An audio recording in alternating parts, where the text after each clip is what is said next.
to cloud.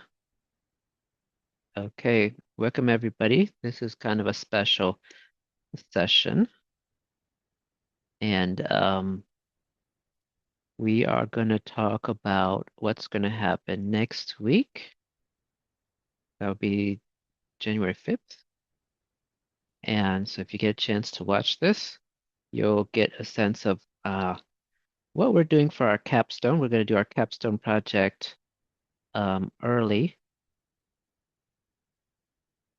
And what we're doing is we're just trying to get to what I call, or what is called MVP, minimal viable product, just to get it working.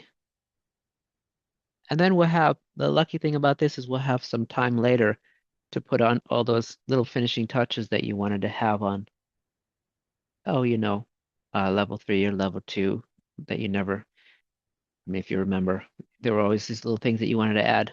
We'll have a chance to do that if we get done with the minimal viable product.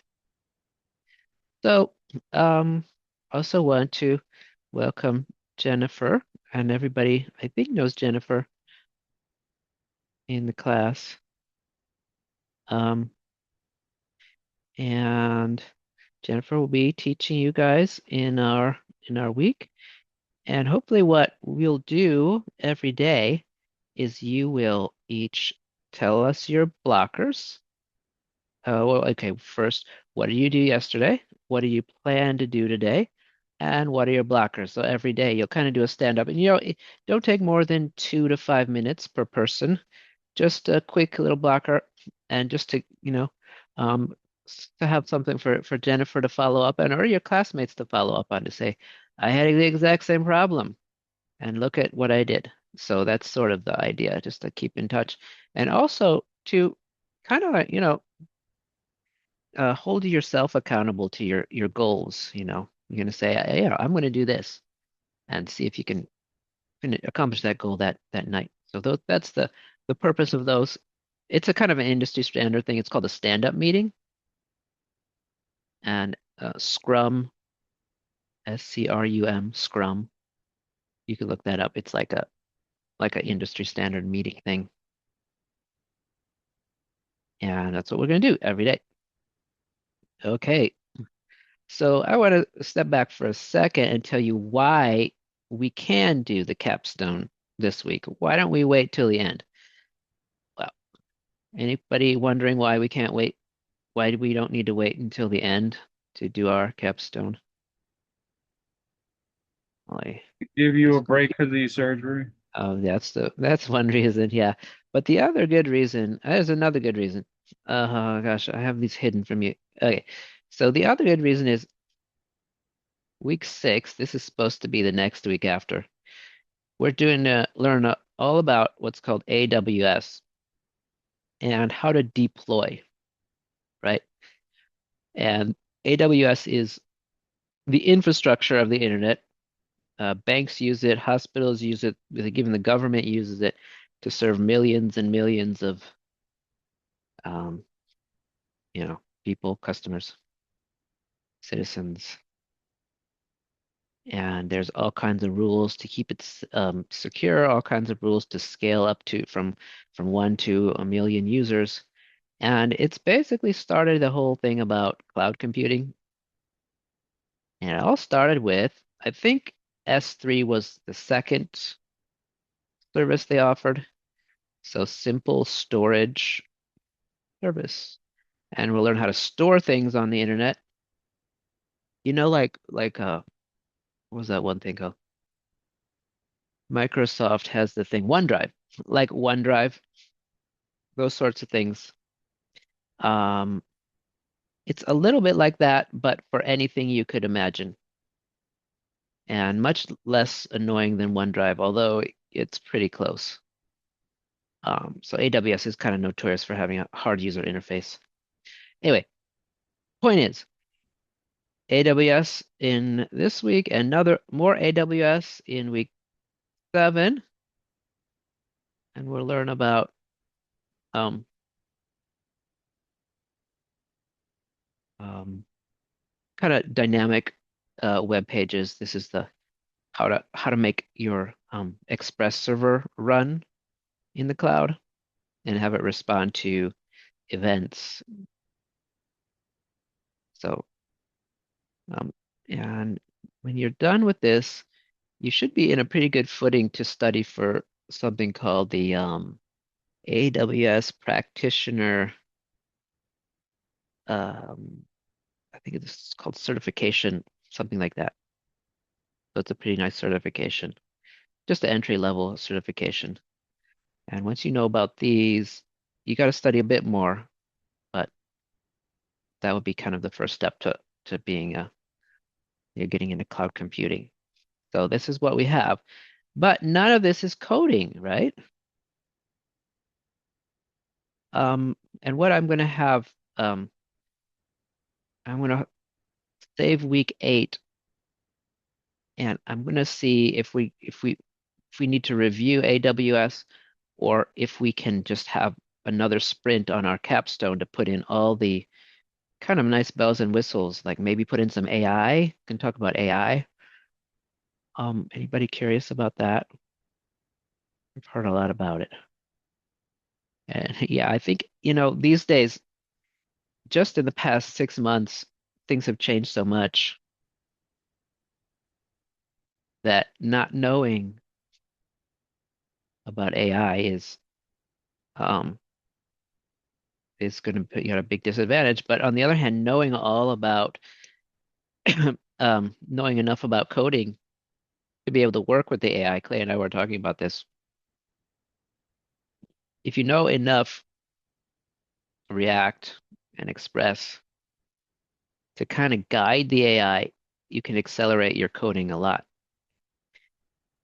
But if you don't know too much about React and Express, the AI will just spin off and do whatever it wants to, and it'll just kind of make code that doesn't work. So it needs that human to guide it. So I think maybe if you're interested, we could talk about something like that in week 8, um, and maybe apply that to your capstone or something. So those are my plans. That's the overall view of our little of our this month's thing. Maybe any questions before I start in on the capstone here?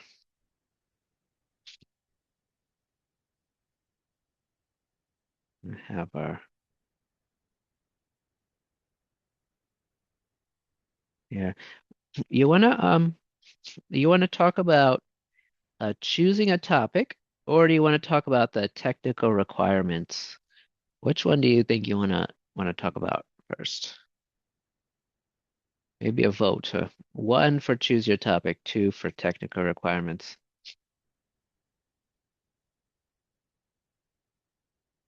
Oh, but which first? The requirements. Okay. Talk about requirements first.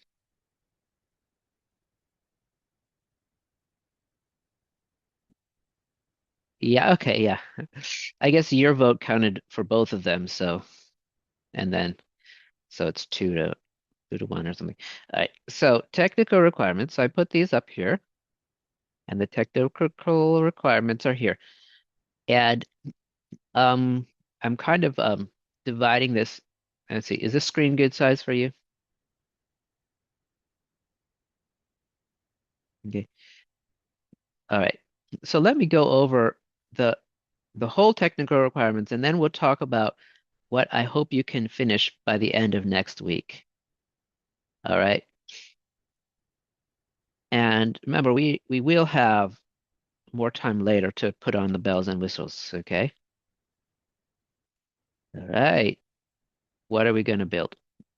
We're going to do a full stack app with a microservice. So thumbs up if you remember the microservice thing.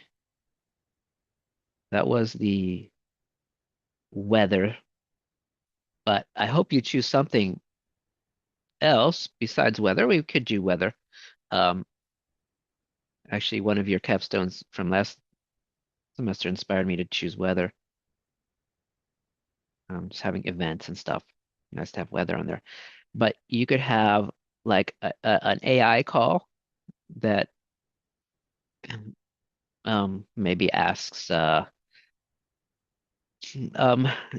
this Pokemon beat that Pokemon or tell me the story or something like that, right? So we can do all that. I think somebody actually had that in their level two, but we can actually have it for real here, in a real deployed service, especially if you have a users, although users aren't required just yet. Also, you can do like images with AI now, so those are expensive. All right. Okay. So you actually need three things or four things. And this is going to be kind of confusing. Um, but we have done each of these. It's just we haven't put them together yet. So there's going to be three layers. I have a diagram. My other, I have a diagram over here. I'll put it here. It is a lot of arrows. I'll put this over here. We'll see it. Took layer in a sec. Oops. All right. So obviously you're going to have a front end. Remember those? Those good old front ends. So we're going to have a front end. Going to do it in React. And this front end is just going to be almost like your level two project. No, sorry, level three project. I keep confusing this. Going to be a lot like your level three project, right? So you're just going to have React, and maybe you're going to have the Supabase keys in there. Yeah, you're probably going to have Supabase keys in there. All right. And I'll talk about the communication here. It has to communicate, optional. It says optional here, but I suggest you use Supabase. So from our front end, we're going to connect to Supabase directly to handle, basic forms, create uh, CRUD. What does that stand for? Here's our pop quiz. Help my brain out a second here. Create, read, update. Create, read, yeah, update, delete. Thank you both. All right, so you can do all that in Supabase, and Supabase, and this Supabase is kind of a I don't want to call it a knockoff, but it's sort of a knockoff of what was Firebase before. And it's just a really neat thing that you can do those simple operations with just adding Supabase into it. So thumbs up for if you like using Supabase for those things. I think it's a lot of fun. Okay, so that's one part. And then what we're calling the core API here. And core API here is what we were talking about this whole time in level four, like the REST API. Now, I want you to kind of consider, um, we have been using that REST API in level four, but doesn't it seem like it's copying everything that we could already do in Supabase? Does that feel reasonable? Thumbs up or thumbs down? Do you think it's sort of, I mean, we didn't do anything new or different, not much new or different. We're just kind of copying what was available already in Supabase. Does that make sense or not really? You see that? Yeah, there was thumbs up there. So like you do the get. The get is just like select, right? Remember that? Okay, and pop quiz. How about the post? What's the post like in Supabase or SQL? And That would be the put. The put would be update. The put would be update. I was going to ask that one second. And the post would be Anybody remember? I think Add let's see, it's no, not the it starts with an I. insert. Yeah, it was the insert. Yeah, remember? So the Supabase does the insert and the which is the same as create, and in the API we were doing, it was the post, right? And you create them all. So there was this layer in between, right? So you're going to move faster if you just use that direct Supabase connection. I think you can make a nicer app that way. But you do need to know how to make a REST API. Okay, so what's my point here? This is the level 3 way of doing it with direct Supabase access. This is the level 4 way of doing it with the REST API that we've been working on. But what we can do in our REST API is we can add that microservice, like add in the weather or add in like the Pokemon battle AI description, or we can add in um, like location data or anything from level 2, right? Now that needs to happen on the server, so that's why we need a server. Okay. Is that confusing or is that okay? I'm going to show you a diagram. Okay, Clay. I'm trying to find it, but when I first jumped in and looked at it, the way I kind of understood what you were saying in here is to for the front end to hit the API and have the API do all the pull, um, the gets and the pushes to Supabase so that the front end doesn't directly hit Supabase. I could have Yeah. swore I saw that a minute ago and I can't find it, so maybe I didn't. Is that Yeah, not? yeah. No, that was actually what it was originally. And let me say, you can do it that way too. I think it's fine. Actually, that's actually better practice if you do it that way, just for you. But I'm also adding this other way, and like it says, it's optional that you can use just to bypass the. Let's look at a diagram. I'll go in Excel draw. Oh, I lost all my data. Okay, so let's see. So here's your client,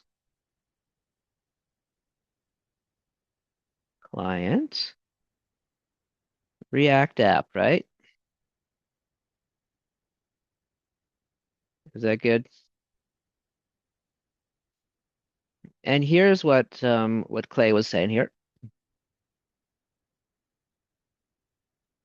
There's that, and then let me put this over here,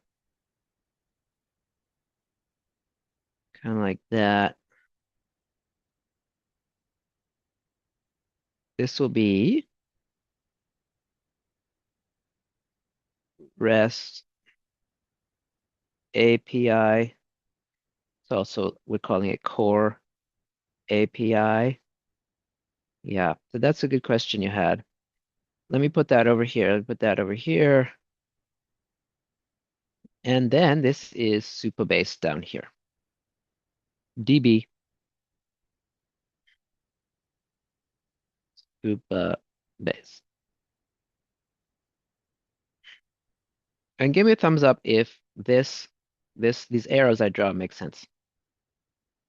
All right. So this goes here, and this goes here. Let's just call it a get. Is that all right? And our pop quiz, what does get do? CRUD. And this will be like, yeah, this will be like Jason coming back, right? We do a get and then Jason comes back.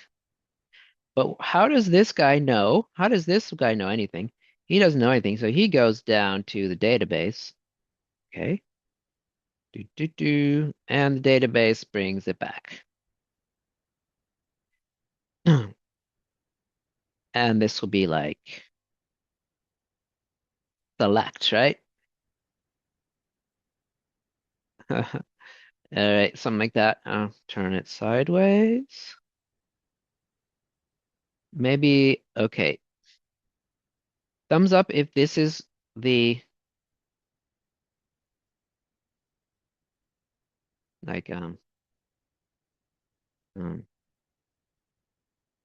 data. I don't know.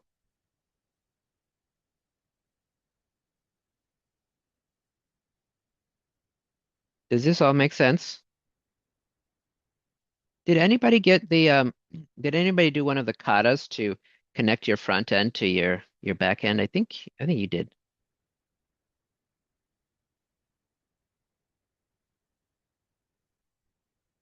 No, so any questions about this? This will be Okay. like this will be like fetch, or this will be yeah, this will be like fetch right on that. Any questions about this form of communication here?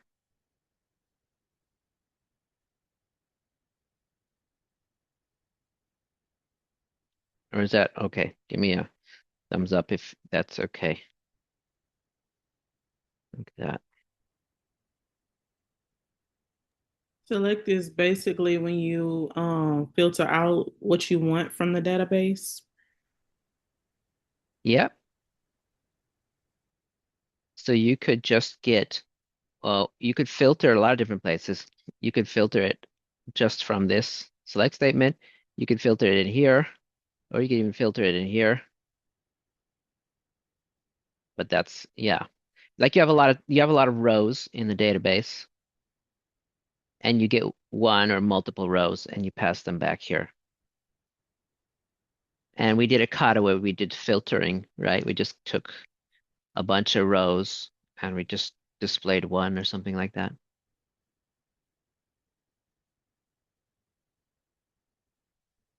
Okay, so that is one way. All right, let me do another one. What about this way? Because we're using Supabase and we're not using any other database, we can actually do this too, right? Thumbs up if you remember all that.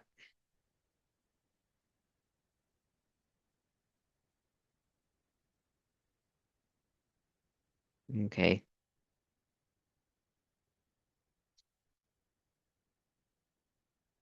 right. So you can do it this way, which is the level 4 way, and you can do it this way, which is a level 3 way.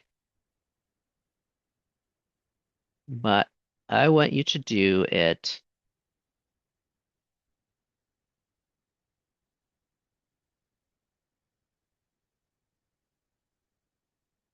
um, this way, which is kind of putting both of them together. Now, I don't, if this gets, if you think that's, oops, if you think this is too complicated a drawing, 'cause I think the drawing is more complicated, but the way you're doing it is easier.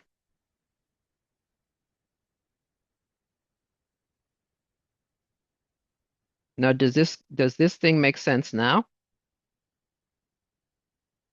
So sometimes if you want to, you can get them uh, from here. You can get them directly from the database, and sometimes you can get them. um, through through the core API.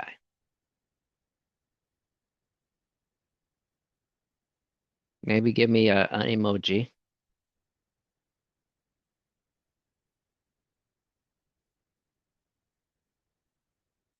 All right. So when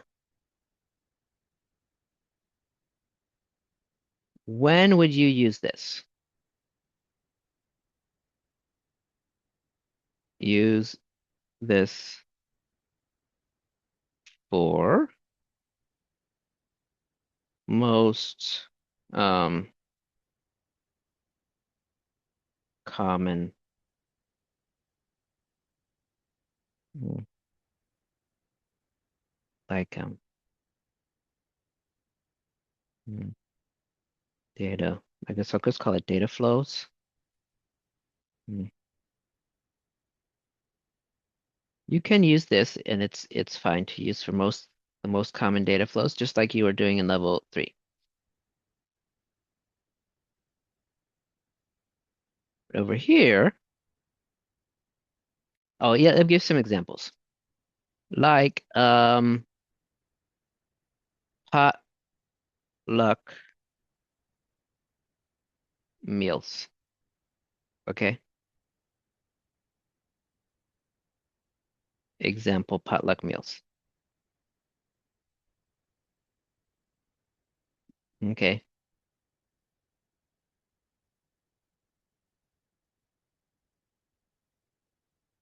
So when would we use this? This is this other thing, which I wasn't going to show you right away, but do you remember the microservice? I think we do. We just talked about it. The microservice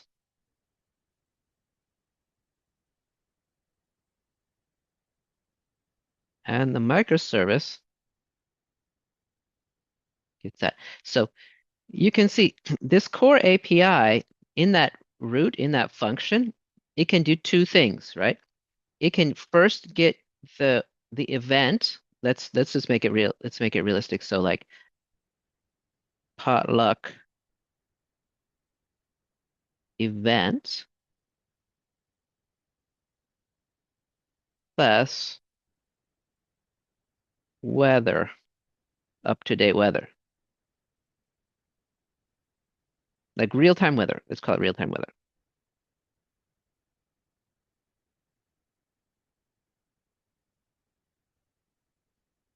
right? So maybe we walk through it.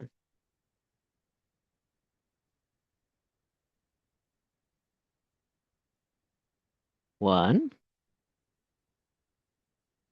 um, oops, client gets the event. Gets, yeah, GET gets the event request to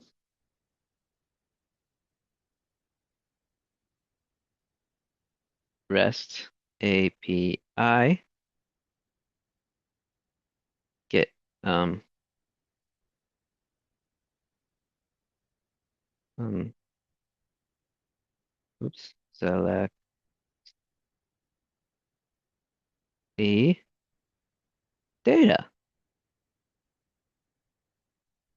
3 REST API um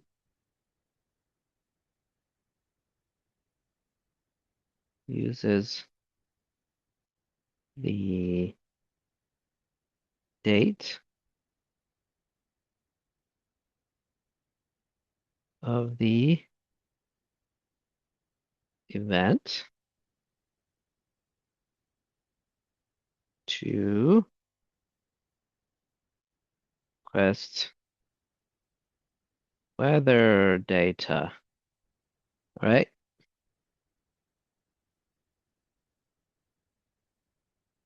Okay. So based on what we've done, does that kind of does that flow make sense? So let's do a little drawing. Make it red. Okay. So we go here, then we go here, and we get the data for the event. And maybe it's a birthday party on January 9th, right? So it gets back the data. And here's a pop quiz. What um what is this running? Uh I won't make that a pop quiz. I'll just tell you. This is the Express app, right? Right here. So that you have like some kind of Express route here. So in your route here, then after that, it has that event date, and then it calls the microservice, which calls it backend. And finally, it goes into here. So there's a whole bunch of steps, but if you break them down into small pieces, they're all going to work. So let's go through it. Let's go through it again.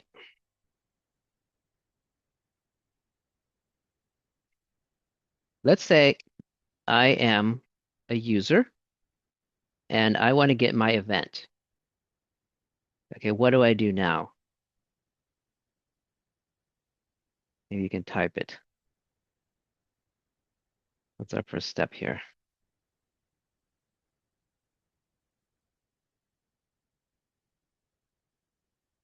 Hmm. Yeah, make a request. So we make the request and that goes over to here. And then what is the Express server going to do, right? We've been doing this in Postman, but this would be in uh, React. What's this Express server going to do?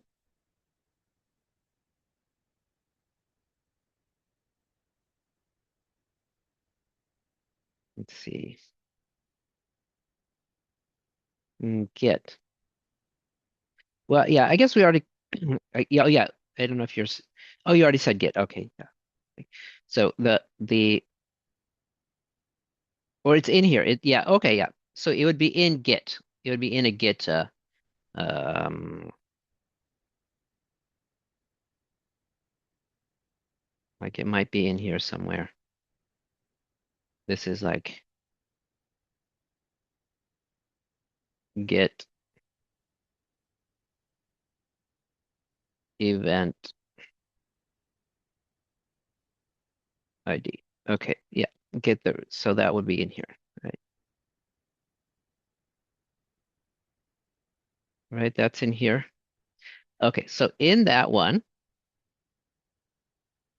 in that route, what's it going to want to do next?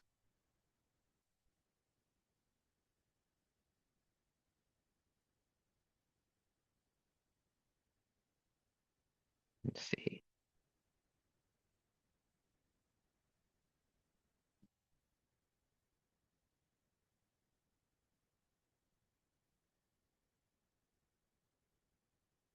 Or you can give me a question mark. So in my example, good question. So in my example, I'm looking for, oop, I want to draw. I'm looking for a potluck event and the weather for that potluck event.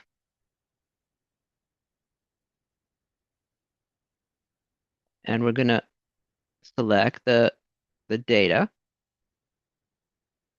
So yeah, so let's get so I go to Supabase and I get the event.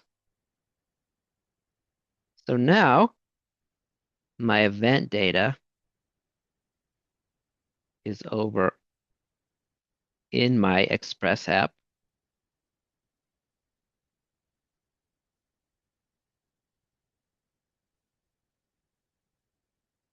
Okay, so we have the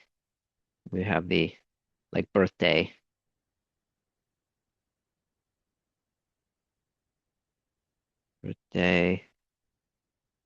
party, uh, 01/09/2026. So this, I didn't mean to put it in there. Put it there.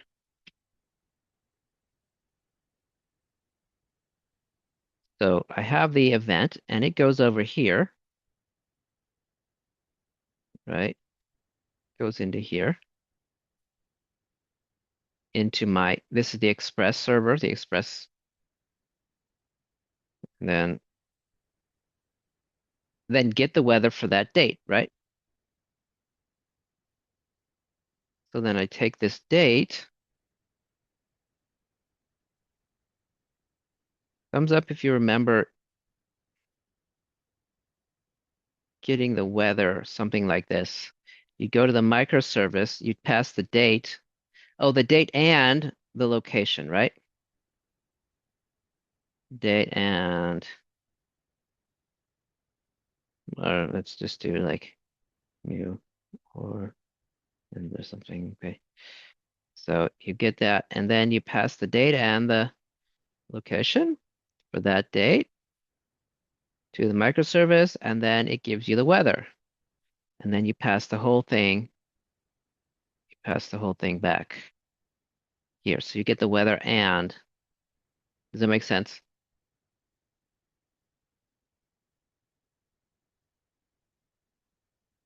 Then we do that. Oops. Sorry. All right.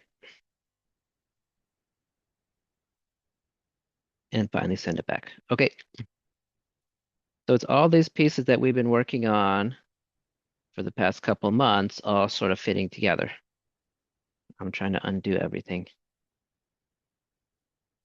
There we go. So that's when you would use that. Now, here's the good news. I don't expect you to finish this part until close to the end. Okay, so this is actually pretty hard. This is actually kind of complicated, right? Thumbs up if this is pretty complicated. This is not a trivial thing, right? Okay. So what I'd like you to do first, though, is I want you to sort of do it. I want you to do it like this first, right? So, but uh, but do you understand when you would need to do that? You see when you would need to do that? When you want to have some kind of microservice. And the microservice is the stuff that's going to make our app a lot more fun and interesting.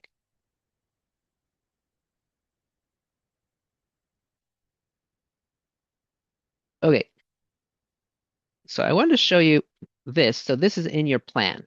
Okay, so this is in your plan. And if you don't get this working on the first week, I won't be mad. Okay. But I do want you to have this data flow working. So this is basically your basic level 3 flow here. Just there's no fetch. Just React and Supabase. React and Supabase here. But have an idea that you want to add some kind of microservice like AI or weather or location or something. And that's when you're going to need this. Okay, so this will be in your plans, and we can perfect this later. But the first thing I want you to do is have this flow. So you have the React app, and you have some forms in here.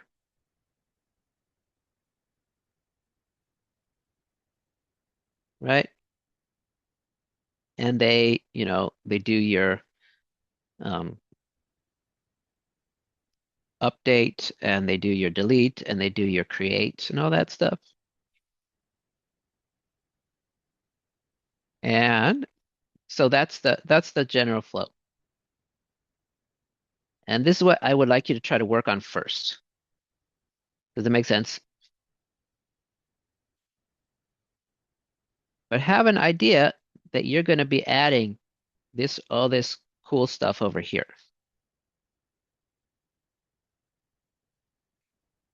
And some people even put this microservice functionality inside the app itself. So you could do that. But, all right. Okay, so you put them together. Eventually, you're going to have this kind of crazy thing. But so first work on the React and the Supabase. So hopefully you'll get that part done in the next week. So that's what I kind of want Jennifer to um, kind of help you focus on. If you have time to get to the REST core API, um, you can do it. Or if, like Clay, you said, if you choose to, you could do it only going through REST API if you think that's a cleaner way to do it. So you could do it that way. But I'd like you to think about just making a sort of level three style app here with just React and Supabase. Get that working, and then we'll have a couple of weeks to think about it, and we're going to have maybe some time to add our microservice and all this fun stuff like weather and AI stuff. All right, so let me stop here and let me see. Did that kind of explain it? Well, maybe I should go through the rest of the requirements. Yeah, before I stop, let me go through the rest of the requirements and we'll stop. Okay, so that's this stuff here.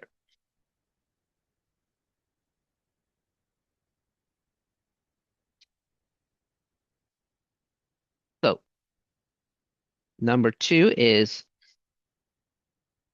oh yeah, it says single point of entry, but it can be. It still says single point of entry. Um, so eventually you're gonna have this core API thing that's your Express API on render.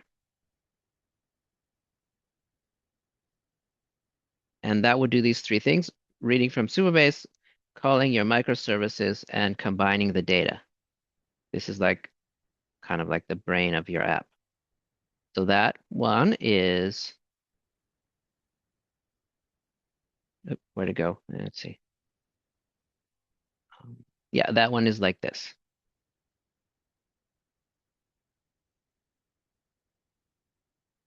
Okay. Then you have the microservice, which we didn't even talk about yet, but we did one of those earlier, so the weather one, and you did really well on it. So, but we only used it with Postman, didn't we?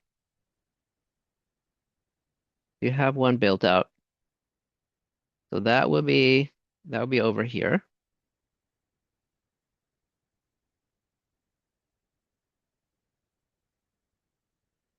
And then, of course, you're going to have your Supabase database, and I want you to have at least two tables.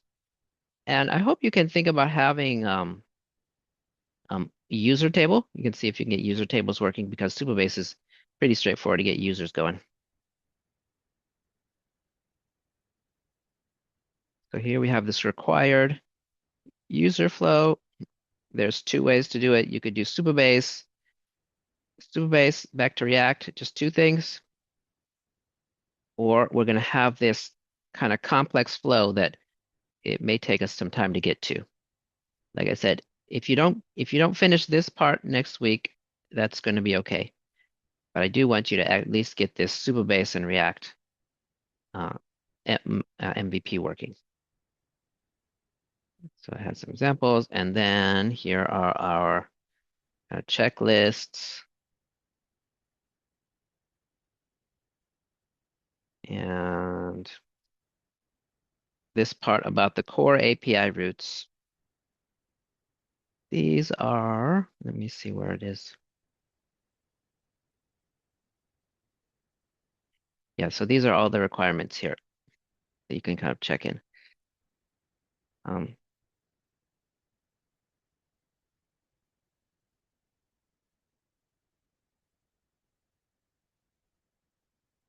all right. One other thing I want to tell you, be sure to commit. Be sure to use git commit very often. Here's some optional ideas.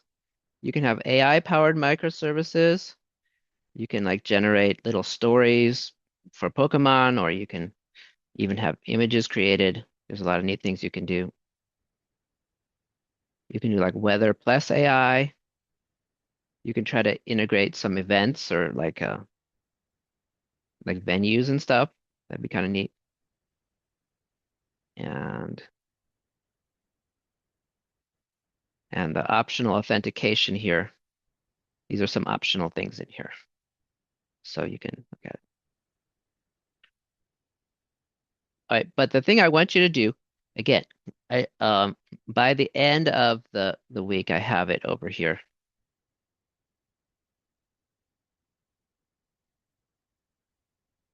We're gonna relax it a little bit, and we're just gonna go for the MVP.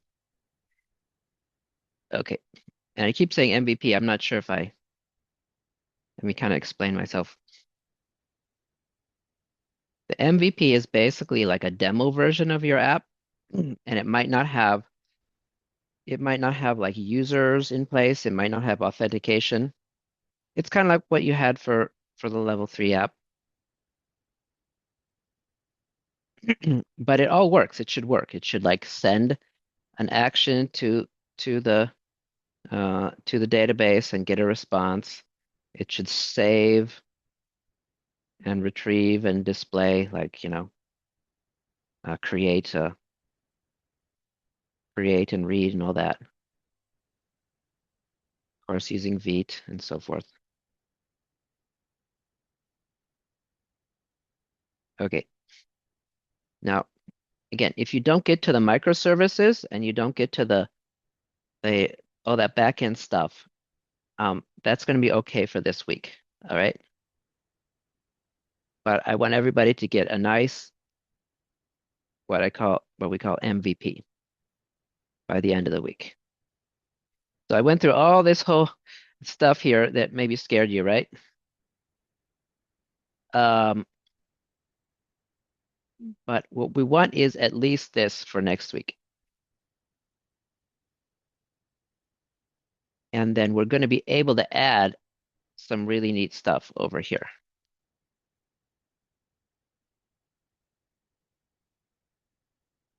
Okay, so hopefully when I come back, you'll be able to demo your idea. Now, if you do get to microservices and REST APIs, that's even better. So I do encourage you to keep going even after you hit MVP. But if not, that's okay. All right. Am I at the end here? Yeah, and then we have to turn in. Um, um, I'm not going to also I'm not going to require deployment yet, but you can try to deploy. It's often good to try to deploy early. It's easier to debug. But you must have a README, and we're going to talk about this purpose of the README when we come back. And it's got to be a working MVP, a working app that you can actually show. So hopefully that you can kind of be proud of. All right, so there we go. Those are the things. I hope that covers it. And why don't we ask me questions after we take a break? But after we take a break, what I'd like to do is I'd like to do brainstorming to figure out what the heck you're gonna do. Okay, so thumbs up for break.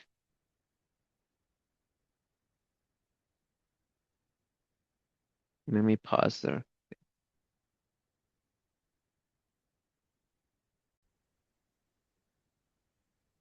Okay, welcome back to part two. And part two is we have to choose our topic. And this is really important.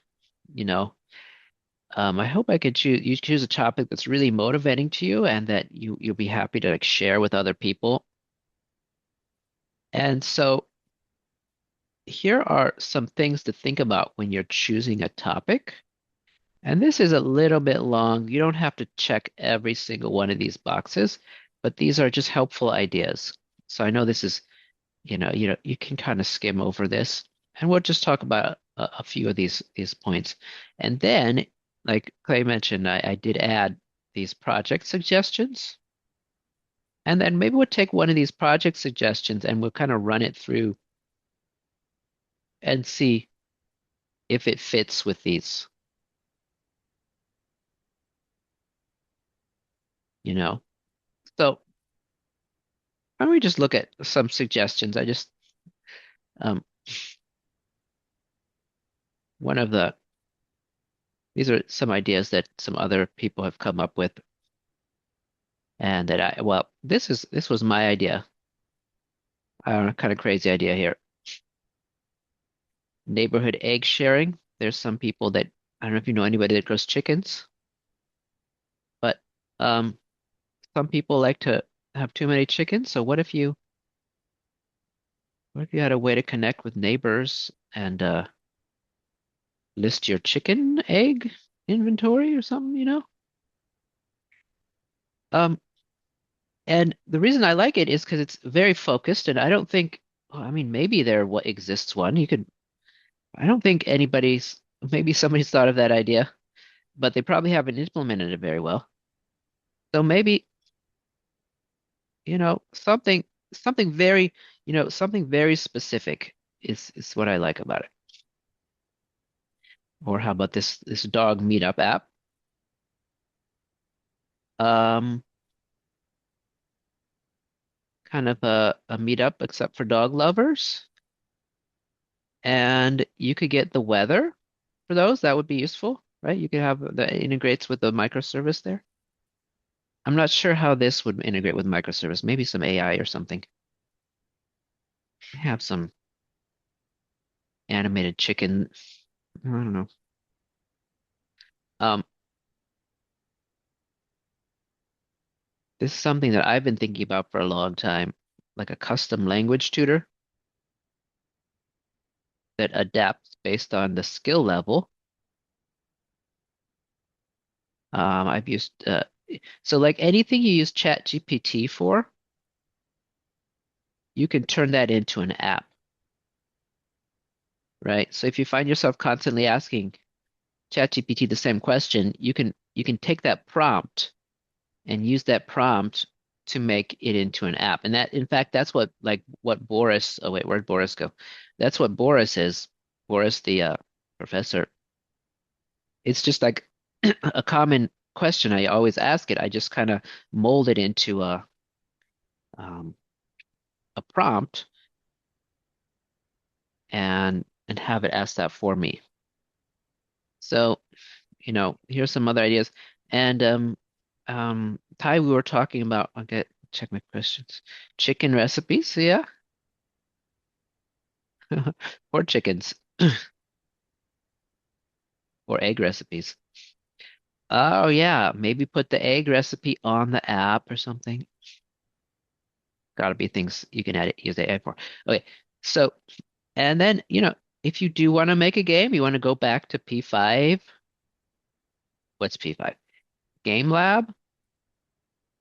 You could do some stuff with Game Lab, but you can't use Game Lab. You have to use P5.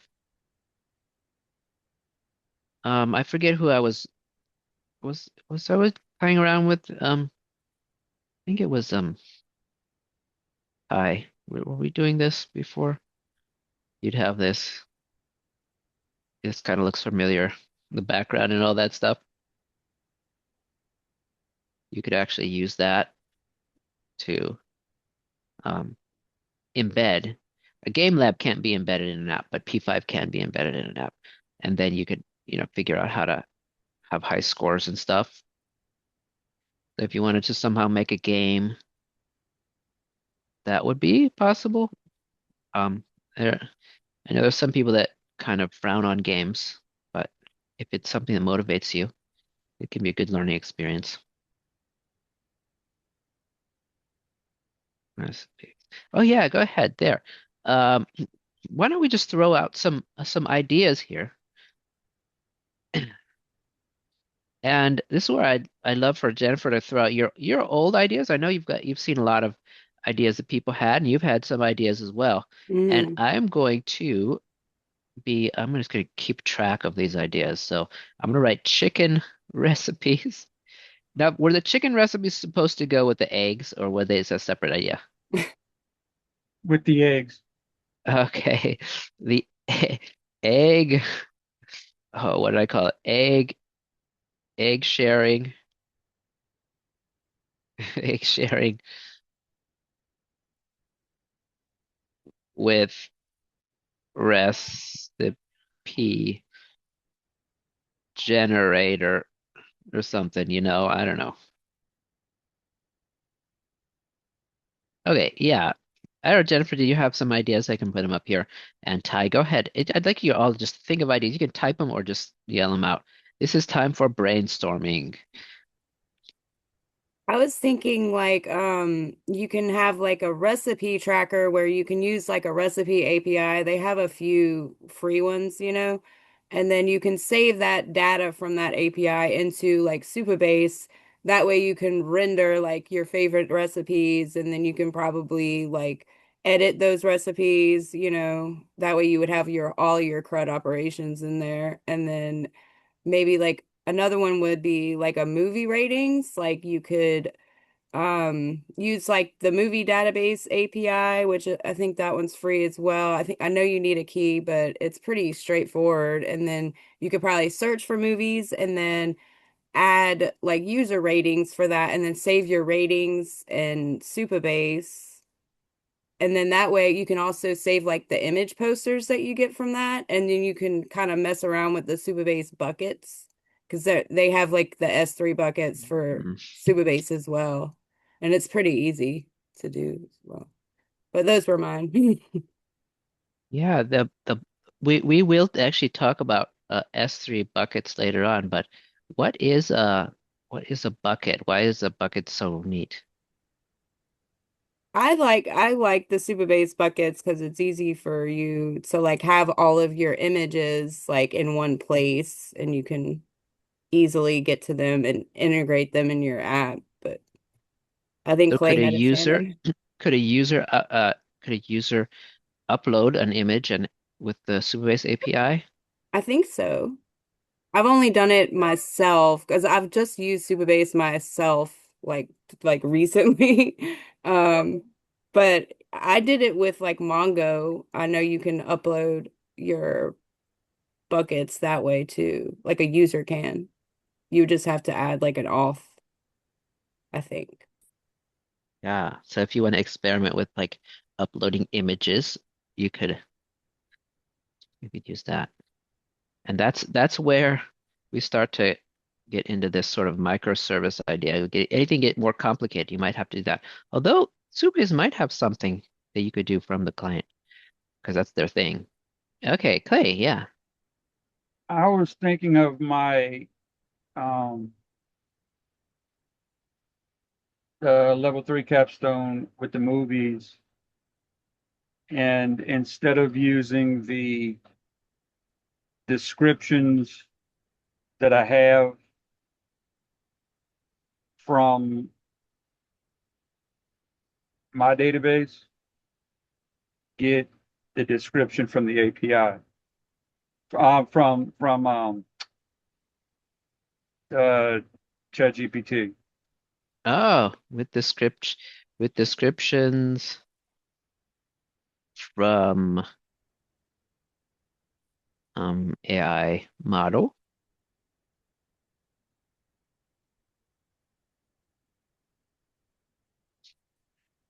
like ChatGPT, like GPT. Yeah, so you can flesh out your descriptions with the model because they know all about it. Now, with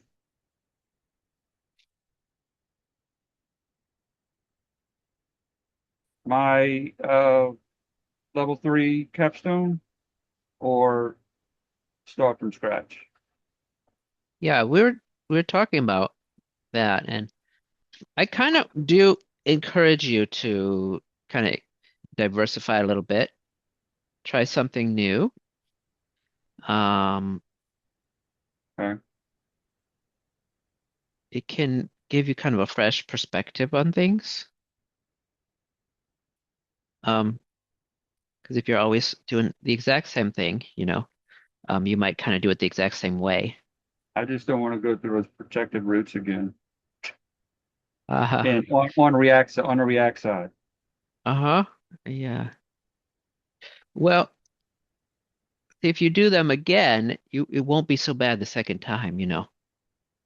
And that's kind of the good thing about and you might not even need necessarily have you won't might not need to have like an admin. You don't necessarily need to have like an admin user like you had right? because we're talking about kind of MVP and being able to reach your MVP in a week. Where'd my MVP go? So we kind of push off the the auth until later. Here it is. Like I mentioned before, if you do it in the right order, you can add the auth in later. So we're going to be this week, we're just going to be focused on a one primary user, one real problem, and maybe auth if needed. I know you used context. So context is the thing that you are really struggling with, uh, which is very Yeah, understandable. yeah, but I didn't even use the Supabase. Oh, Oh yeah, so you I could used my actually, own. yeah, and that is a really good way to do it like the first way through.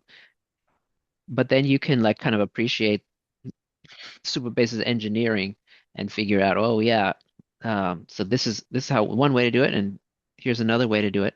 So if you use Superbases, I should have some sort of lessons on that coming up, how to use auth in Superbase.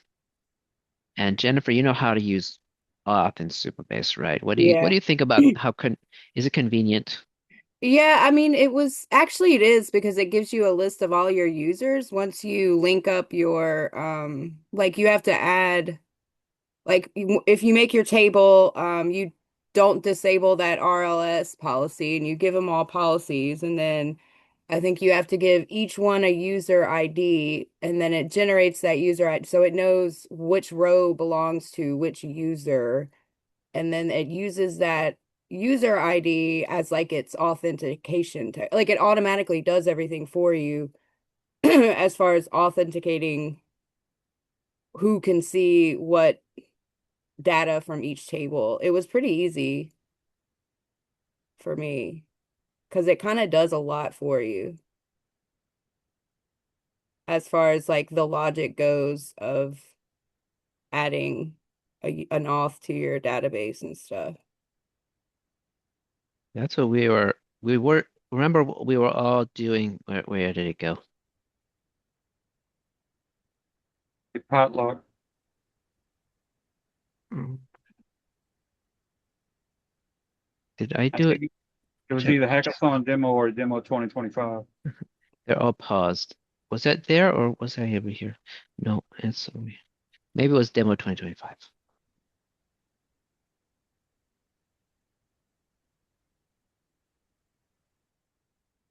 Oh no, give me free. Mm. Why? Oh, what's going on here? Oh, I clicked upgrade to pro. See, this is called sneaky. Make the make the upgrade to Pro green and then make the resume project like not even look like a button. Okay. And now that one's green. Okay. Yeah, so adding users is pretty simple once you add that user ID. Oh, oh, it'll take a little while. I was hoping to show you. That's what happens when you take a vacation. Your databases go to sleep. Yeah, I had But that issue too. yeah, but thumbs up if you remember adding user IDs to those tables when we were doing our join practice, and we were able to do that. So um, there is a you kind of have all the like everything in place for you to be able to just select your own like your own events. Like Ty was mentioning in level 3, you wanted to have like your own events. Um, and you don't want to see other people's events necessarily. Um, so you can do that with adding that that ID. Uh, yeah, and pick Jennifer's brain about this next week. Maybe she could like give you a little demo in the first part of the class if you have some questions. One more You you know. could add to the list, which I might end up doing, is the README prompt builder. Oh, yeah. That one. Read me prompt builder, especially if you're interested in AI. So explain what it does. Just here, let's do it this way. Let's go over to here and I'm gonna share this with you. And if you have,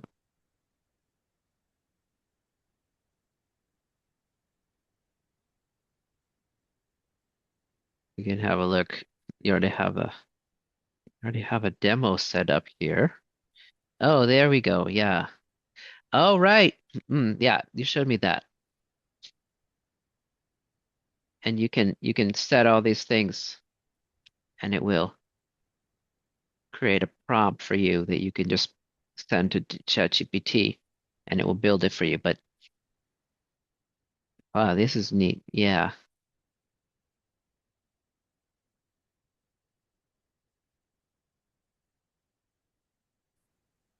So you could start with this idea and this is I mean it's a lot of it's already put in here. But you could also, yeah, you could definitely do something like that. And so let's oh, did you get the share I shared this with you guys? I'm still loading.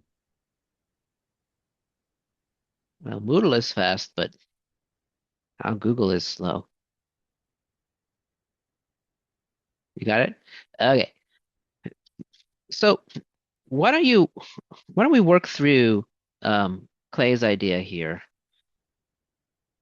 as just as practice, and then maybe we could work through another one. I was thinking of working through like one of my ideas here if you didn't have any ideas, but since you do have an idea, um, we'll go through yours, and then yeah, if Ty you have an idea, we could go through yours, or we could go through one of Jennifer's ideas here. So we're gonna do a README builder, right? Oh, README prompt builder. All right. So the idea Okay. here. Oh, you know what? Let me I was about to say, why don't you make a copy? yeah, let me make a copy of that. Okay. Otherwise, it's going to be stuck there. Okay, so I'll make a copy of this. Make a copy, and this will be read me. Oh, I just copied it, so I can paste that and share it with the same people. So this will be I'll let you all write. In fact, Clay, I said that you were going to help me write, so here's your chance. Help me type. I'm having a hard time.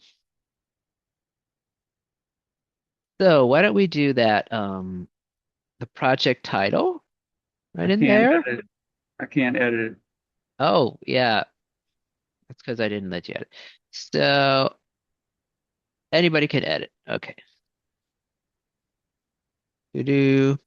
So go ahead. So this one is just the README prompt edit. So we're going to work on that.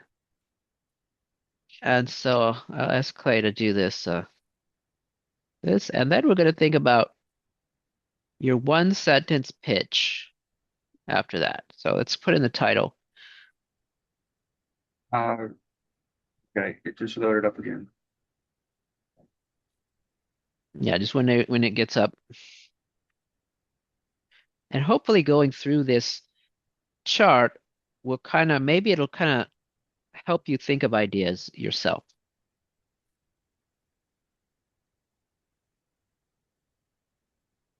That should be the project title. The name is your name, but you don't have to put your name. You can just put the project title. There we go. All right. So README prompt builder. And we're going to go through the pitch. We're going to be thinking about the user, and then, oh, it rhymes. It rhymes with itch. Pitch rhymes with itch. I didn't notice that. So it's going to scratch an itch. So here we go. This this app is for creators who need something. And so when you're thinking of your ideas, think if you can kind of fit it into something like this. Can you make a pitch for it? Can you think of what kind of user is going to be in there? I don't know, Ty, if you wanted to help. Oh, I don't know if you want to.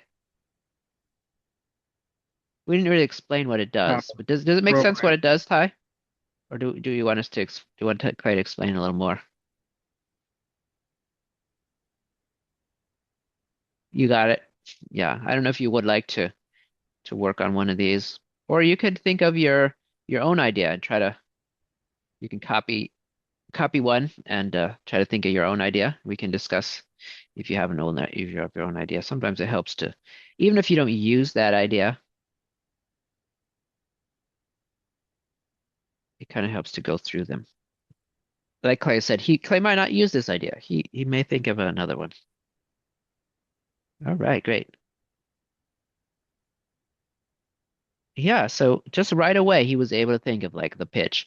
This app is for programmers who want to create a GitHub README on their project, right?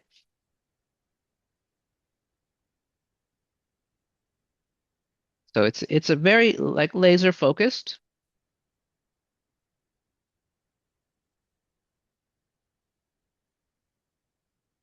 um, useful at least to useful to everyone here, right? Hmm. Programmers. All right. So here, this is what I really love. So we're thinking about the typical user and programmers.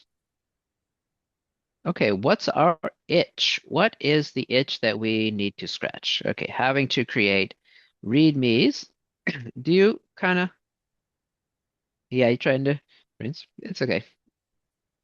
And sometimes it helps if you're trying to brainstorm just to think of an idea that maybe you wouldn't even want to use.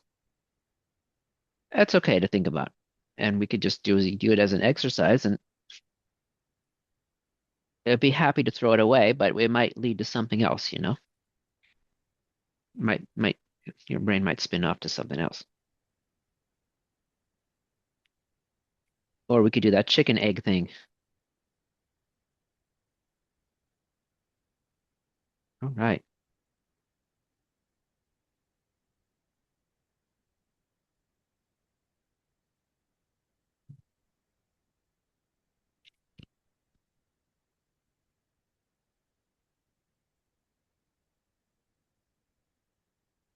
So having to create READMEs. So what we want to do is we want to have ChatGPT create our README for us, right? And then maybe we're going to update it. And what's annoying? Having to create the same prompt with minor differences to put in a ChatGPT to write a GitHub README. And so you could save some time. And more than time, you could just try a whole lot of different stuff. It'd be faster to iterate. Where are we at? Okay. Yeah, let's just do, This is I kind of the guess same four, question. four is kind of the same. So, you know, let's just take out four. All right. So let's do the new four. And I'm going to go back to this one and take out four, just redundant. Um, Okay. How do we do a check mark? like that. Oh, neat. Is there a hotkey or something? Uh, it's right here. Oh, all right. Instead of a bullet list, you use that. So oh, and then you can sort of, oh, you just check. Oh, yeah, that's really cool. No, yes. But now it crosses it out. Oh, Yeah. anyway, I it's wonder if okay. the other one. I wonder if the other one doesn't. Yeah, the other one doesn't. Which is the other one? You click the down arrow next to the left, to the left, to the left, the other left. There you go. Oh, there's two kinds. There's a cross out kind and a non-cross out kind. Interesting. I bet they have markdown equivalents. So if you copy that in markdown, copy as markdown, and then if you just put it somewhere, eh, Yeah. the opposite, that's weird. Well, no, because you copied them as checked. Oh, they're all checked. Like now copy it. Oh, okay. Let me copy them as not checked. Sorry for the diversion. I'm just really curious about this, how to write them in. No, doesn't help me. Did I not? Oh, no, I didn't copy as markdown. Okay, I got to copy as markdown. I don't know if you've ever tried it. You can Up, up, up, up. copy as markdown there. So copy as markdown, and then if you paste it, it pastes as markdown. There you go. So they are checked, but yeah, I guess it's not markdown that does it. It's something that Google does. It's the same. Okay. And then just a little thing, since I'm encouraging you to try to think of AI. Um, Oh, AI does not. No, it does. yeah, so it does. And you could also think of how you might actually uh, enhance it by having an API call to AI in your app. I thought Yeah. about that with this one because if you put this in it, I guess it depends on how big your README is going to be because it could spit back the entire README, but that would eat up buku credits or whatever that hmm you. And so that's a good point because then if if you send it to ChatGPT or let them do it, it's free for you. But if you do it automatically, it costs you tokens, which you can't give away for free because Then they what get. would be the AI portion of this? Well, not maybe not the AI portion, but the microservice portion of this one. You really don't Yeah. would have one, would you? Um, the only thing I can think of is AI. So you could do that. You could actually have like a sign in. You could have like a pro version. So you could integrate with Stripe and then have a pro version where people um, would be able to. Uh, so the microservice would be uh, it would actually do the AI call to either Hugging Face or to there's a number of different things you could do it to OpenAI. But the way we learned it was in Hugging Face. Thumbs up if you remember Hugging Face. Um, Yeah, I wonder if there'd be a model that would spit back a README response through Hugging Face. there are. Definitely there are. You And think if it you would spit back the entire README? yep, absolutely would.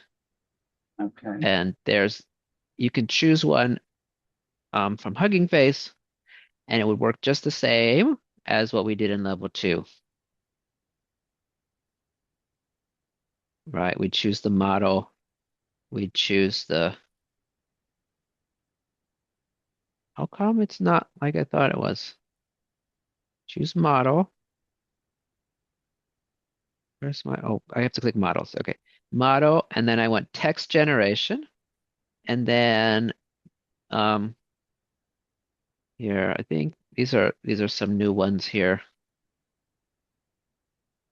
Um, there's DeepSeek. Here's the Meta Llama.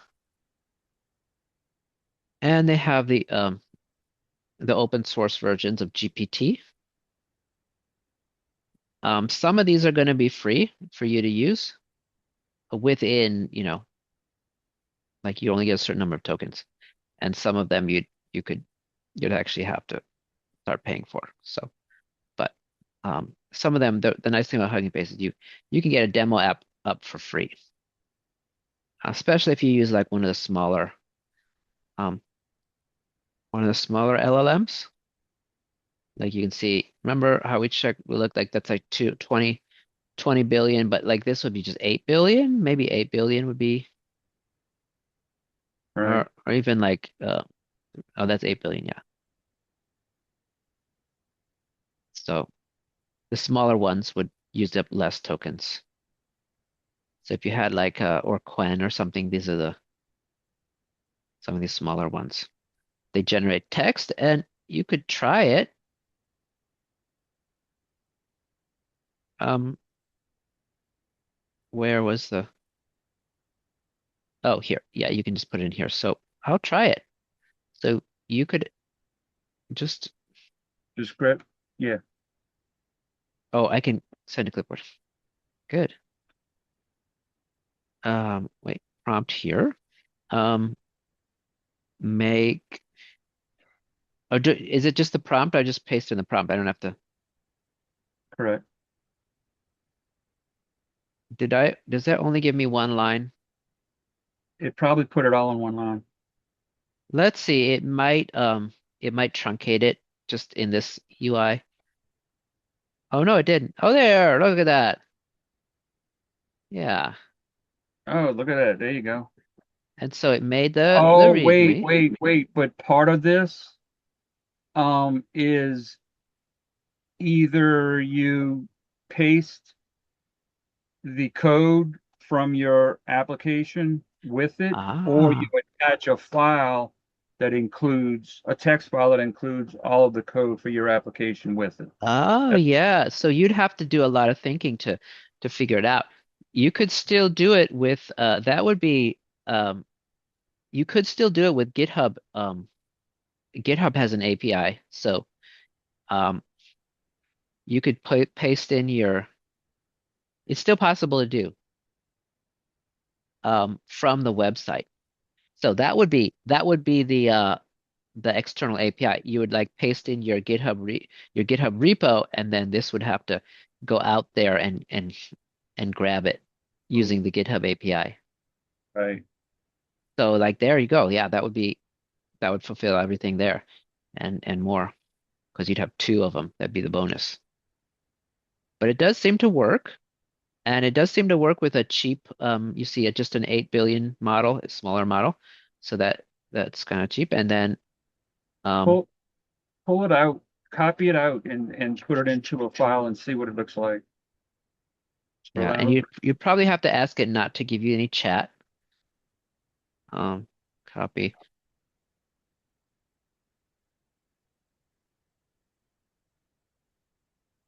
I can make bit. what's called a gist.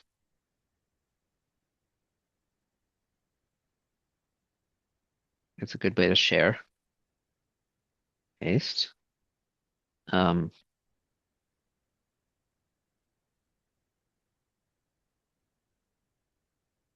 just whatever. Just yeah, okay. And then we can see what it made. Pretty cool. All right.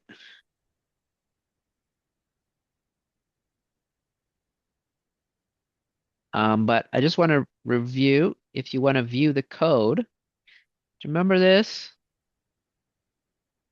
Right in here is where you would put the um you'd It have didn't you copy everything. Oh, I'm sorry. I thought I was muted. oh it didn't. No, that's okay. But anyway, you could try it. You could play around with the different models and stuff. There may be something weird about this. It doesn't let you. Oh, you know what? Yeah, it probably truncated it because there was probably a limit to the number that it lets you, um, the number of characters in in this interface. So Well, if yeah, with that interface, because if you what it pasted out was right. It stopped at if you scroll up. Keep going. Keep going. It stopped at project uh, name, and then it oh, went maybe to I. table of Oh contents. yeah. That's where it You know, stopped. oh, I copied that. I didn't copy the whole thing. How do I? That's okay. That's all right. I was just curious, Yeah, I see. This is but an it annoying thing I found about LLMs when they try to put Markdown inside Markdown. They start the Markdown block here, but then when they want to start a new block here, they have the triple tick marks, and so it all gets corrupted. So yeah. that's another. Here's the JSON output.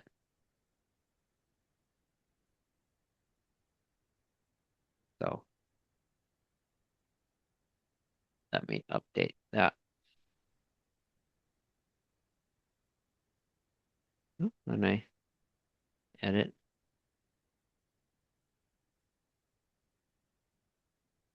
I can do that. Right.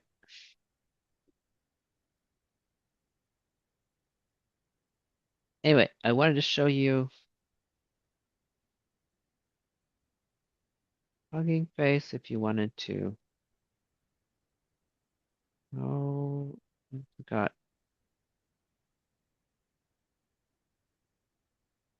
There's a way to the view code. Hmm,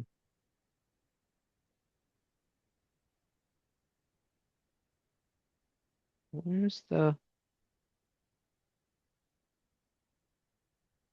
there's a there's a way to there's like a little there's kind of an IDE in here. I forgot how to get to it. But this is what we used. Oh yeah, you have to choose JavaScript and then you would and then you would just put that in there and it would reply back and you'd be able to get the JSON output. So anyway,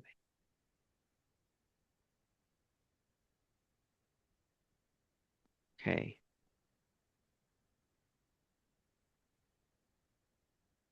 All right, so what is our first kind of assignment? Our first assignment is to think of an idea. Okay, choose your topic. So this is actually going to be due on Wednesday, and it's just choose your topic, but I hope you can get it in as soon as possible.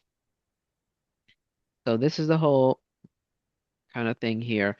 You don't have to answer all these questions. All you have to do is answer these 3 questions. So it's a pretty straightforward thing. So what's your name of the project? This is an app for something who want to something or somebody who want to something. And then what's your real problem statement, right? So think these through. You don't have to write that much, but it is kind of um I know it is hard to choose something, but please try to choose something and try to get this in by Monday so you have a good idea. Um,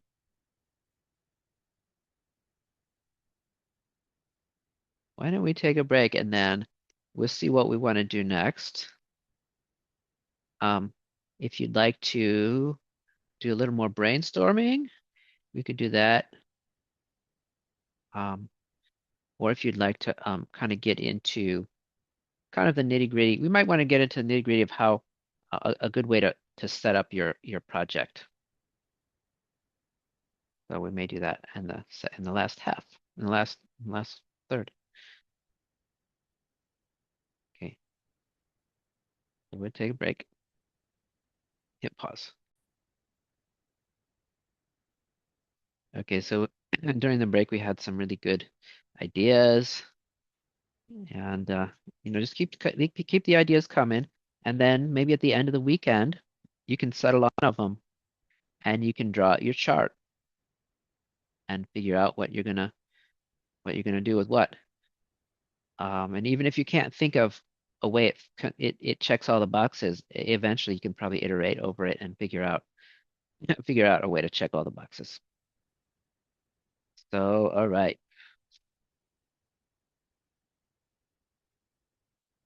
So I have a little setup guide here in my Boris. Um, and I did a lot of manual work on this one as well, so hopefully it'll be good. And let me make sure. Did they get I just fixed these. This is what was taking so long. I just fixed one little thing and anyway. Oh, shoot. And that didn't quite get over there. Okay. Anyway, this is just kind of a setup guide for your project. And I can share it with you. In fact, let me just put it on the Moodle. So this will be on the Moodle. Not under choose your topic, but it will be under uh, Capstone Project MVP. And I'll just add it right in. And this was just fixing some things. All right. See the setup guide here. So this is going to be another one how we have like basically like 3 projects that link together again. Yeah. Okay. hmm That's the idea of the full stack. And that's what each one of them can be fairly simple, but then fitting them together, you get into this, you know, starts to look complicated. And here it is. Um, okay, the step-by-step guide. And then we have, if you remember in the beginning, I showed you, you just have the front end and you have Supabase, just like level 2, right? And just to show you the Excalibur, that was just like that from earlier, if you're keeping track. course. And then the other way is you can do it, and this goes a little bit off the screen. See if I can fit it all on one screen. So here is kind of like more of like the final result that you're going to want to look at. Up here, you've got your front end app, and this is project number 1. The front end, it's running on 5173 because it's on Vite, right? Or if you have one already running, it might be on 5174 or 5175. That's the port that Vite runs on. And eventually, hopefully, once we get into AWS, you're going to be able to have um, your own domain. If you have GitHub for Education, you can get a free domain from one of the links that I'll send you. Okay, so that's the first project. So, okay, the second project is the Express API. And maybe it's going to run on port 3000, right? It might be running on port 3000. And in real life, it'd be running on like API dot something. And it will connect to Supabase, right? Over here. And could also connect to your microservice to get the weather or to get something else. And your microservice will be your third project, and it will be on port 3001. So you have all these things going all at the same time. All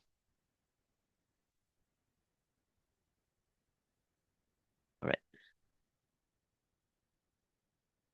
So this is a kind of a common strategy to have these microservices. And I just wanted to have you implement it this way. All right. Now remember, you understand each one really well. You understand the front end, I think, the React app with the fetch to the Express API. You understand the Express API with all the Postman we've been doing, but instead of Postman, we're going to be using fetch. All right. And we understand the Supabase part, and we understand the microservice. I think you did a really good job on the microservice, again using fetch. Or sorry, again using Postman. But here we're going to be using fetch from the Express app to the microservice. So that's the basic diagram. But you might be wondering a good way to set this up. So we have some ways to set it up. So here we have three projects. And the first one that I really want you to work on this week particular is the front end connecting to Supabase. So if you get that one in solid, I think that we'll be able to, in later weeks, we'll be able to spend some time filling in the others. Okay. So hopefully you'll be able to get most of your ideas out on the front end there. Then the back end is going to be that Express server with a bunch of routes for your CRUD, right? Your get, your post, your delete, and your what's the other one? Update. Okay, or your put. Okay, so and then the third one will be your microservice, which is just a teensy tiny little Express app, isn't it? And it connects with a secret API key that you create yourself. Thumbs up if you remember the secret API key that you kind of create yourself. And here's a pop quiz. Where did we put that secret API key in our microservice to get there? Remember Postman? And we put it we put it in both the env and the header, right? So it's in the env of the backend, and then we put it in the header and then it comes back with the data. So that's how it goes. All right. So, all right. So we have it might look something like this. I'm going to suggest that you have one folder and then three folders inside that folder. Now, I think it may not say this, but what you should try to do is you should have there's actually there's two ways you could do it. You could have just um one Git repository at the top, or you could have a separate Git repository for each of those. If you have one Git repository at the top, there's ways to the deploy will be slightly different, but uh, it's totally manageable. Which one do you think would be easier? This is over here.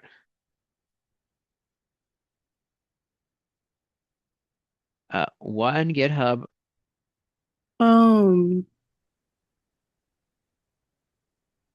okay, so one GitHub at the top, or three different, one with the Git repo at the Express, top, or three different Git.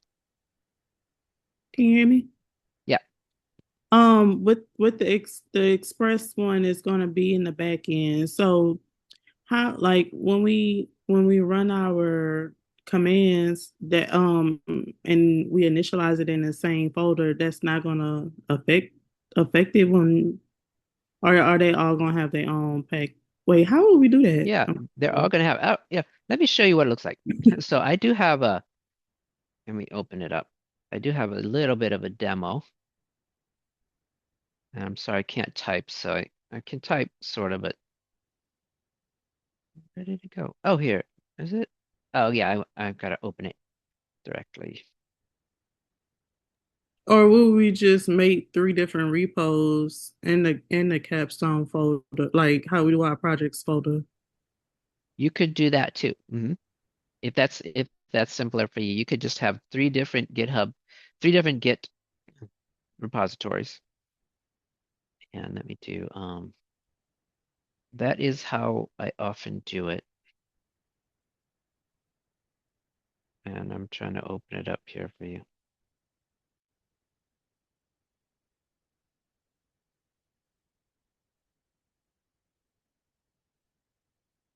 I didn't do the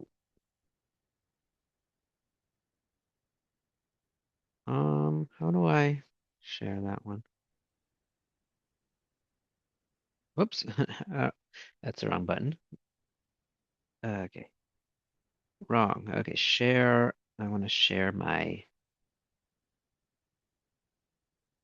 there. Okay. So one thing you can do is you see I have well let me open it up so you can actually see the folders.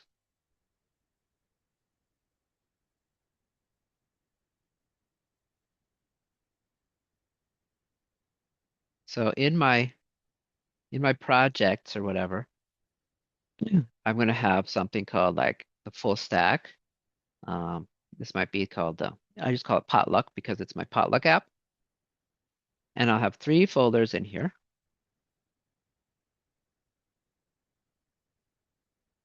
And if I want to, one thing you can do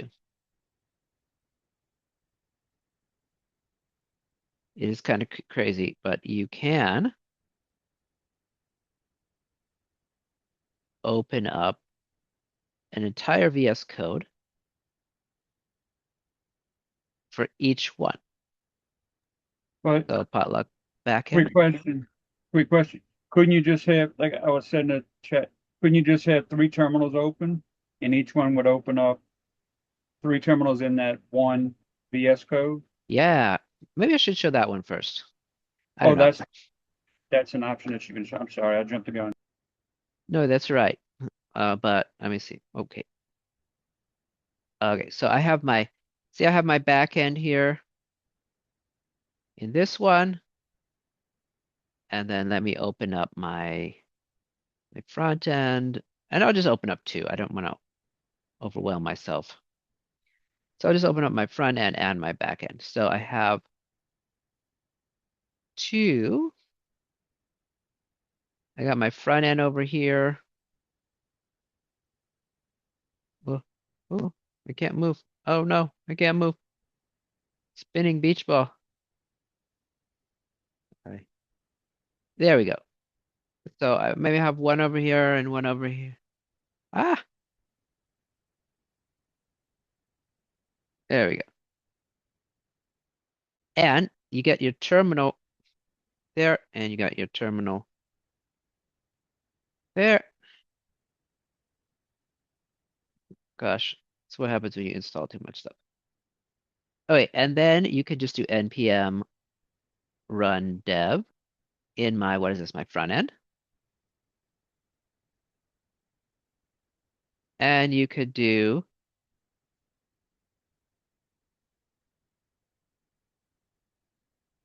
npm run dev in my backend, and that's going to run. Am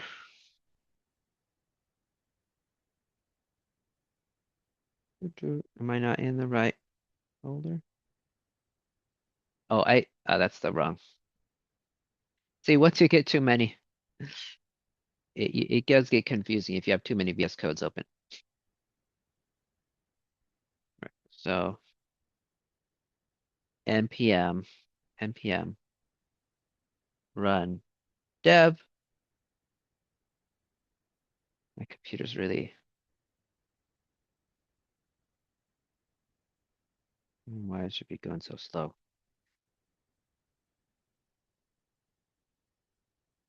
And this would be the backend. See, that one's running no daemon. Okay, you got that. And then over here, this one's running V.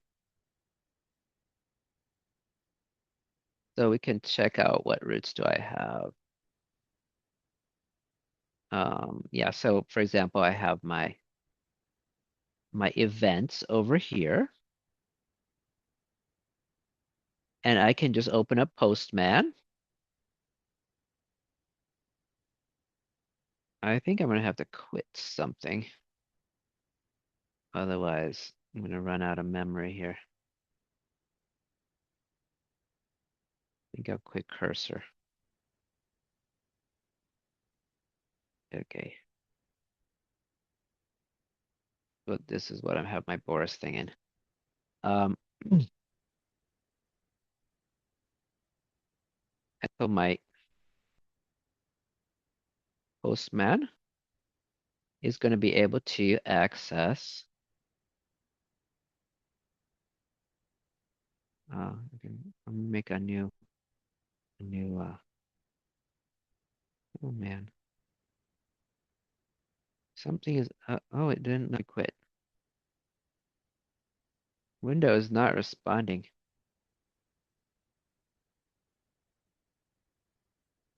Close, please. Maybe that's what's taking it. Maybe there's something going on with this. May have to force quit that. Quit anyway. Quit, please. There we go. Uh, so this will be like, I would make a, rename that to be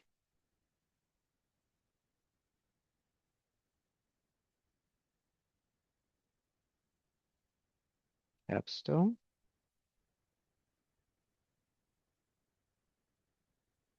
Backend.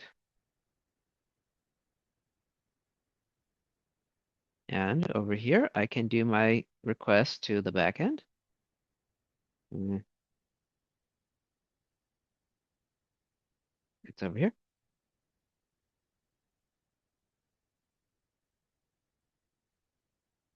Localhost 3000. Like events, I think. Let's see if it gets it.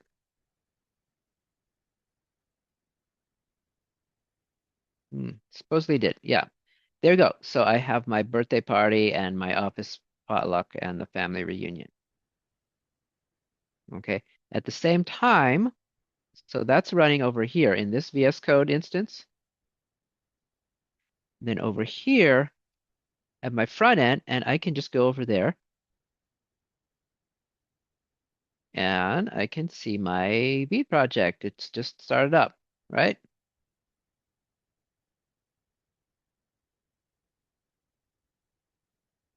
Okay. And then you have to have a third window open for your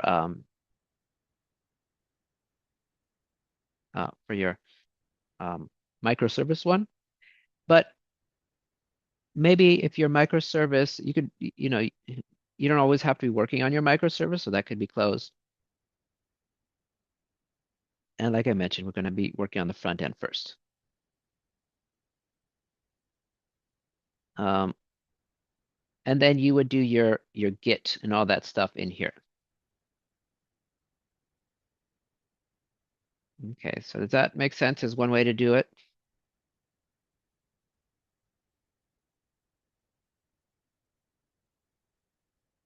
Um, the other way to do it, but you have to keep track of things. Oh, let me see your chats. Yeah, you have to keep track of things though, and where your terminal is, but you could just have them all in one terminal or in one instance of VS Code. But you're going to have the three projects in here, and then you'll have different terminals for each one. So maybe this is going to be called, rename it. This could be called front end, and this will be called back end, and this will be called, micro.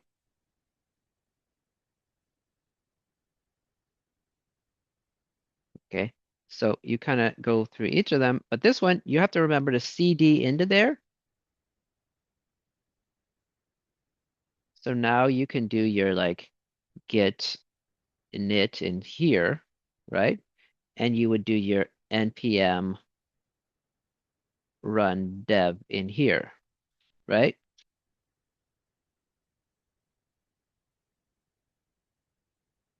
And the backend, you have to remember to CD into backend. And you have to remember to CD into microservice.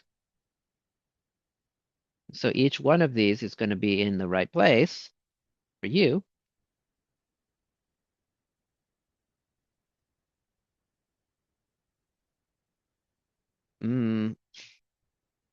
Okay. And yeah, so what you can do, so this would be the top level, rename, and this will be full stack. And you could do your git init up here. And then this is called a mono repo with all three together in one. And it's kind of easier to keep track of. Or you could have three different projects here, here, and here. But one thing before you jump in here, one thing is you have to do your npm init differently in your front end and your back end. That would be what you want to do. So your npm init, you probably want to have your npm init be like you would npm. So like yeah, so the front end back end you would be I can actually show you how you started off. There's this one has its own like a package here. So each one is going to have their own package. Each one has their own node modules, right? So Clay, is that what you're going to say? Yeah, about I was curious about that too, with the you run npm init on the subfolders and not the main folder. Yeah, because Okay. they're different projects and they're Right. deployed Well, differently. the only reason I'm sure she asked also is because we hadn't seen anything like that in what we were working on. So um, I was curious about that too. So what would you do first? Your you do them individually and then you throw them into one and then you do your git init on the main one. You could do it that way. That's a good way to do it. So let's actually oh, do you wanna help me type? You could do it Yeah. actually. And just let's try to do this in about 5 minutes. I'm gonna stop my share. And if you Right. Clay, if you could open up your terminal, All right, give and we're me gonna this. make a folder, and then let's make a front end and a back end, and we'll open it up in VS Code. All right, so let's get into, yeah, class projects, and then maybe make yeah, there we go. Class projects level 4, great. And then let's make a folder, and it's gonna be like a Capstone or something. You could call it Capstone demo, so it doesn't interfere with anything.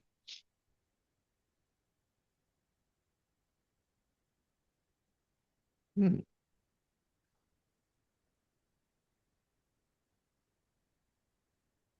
Okay. let's see. So what did that all do? Let's see. That's just all I did was create the directory because I didn't do anything else. I can do an HTML and Express where it gives out the subdirectories and everything. It starts the React project or a Learn JavaScript or a Learn TypeScript where it'll put all of the JSONs that you need with the Okay. default JSON or an But empty anyway, project.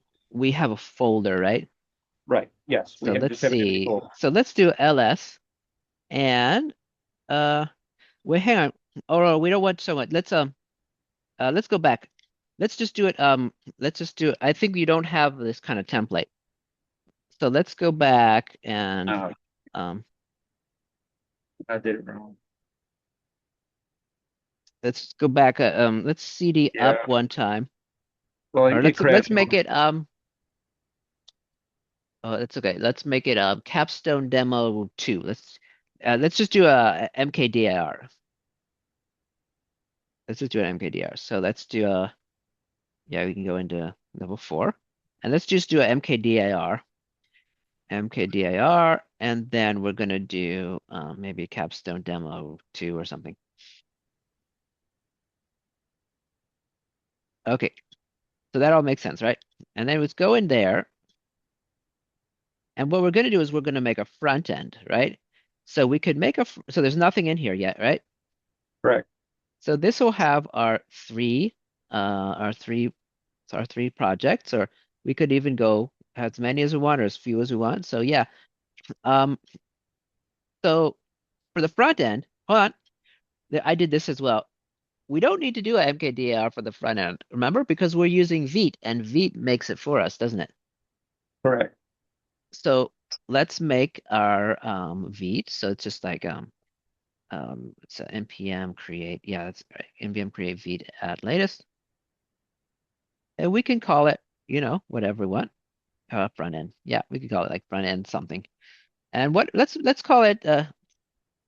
Oh, like Oh, shoot. hit Control C. Let's call it something like what did we have? Like a chicken coop or something. Let's call it front end chicken coop or chicken coop front end chicken coop or something. So let's just change the name. Okay, so we have front end chicken coop because we're making a chicken coop app, I guess.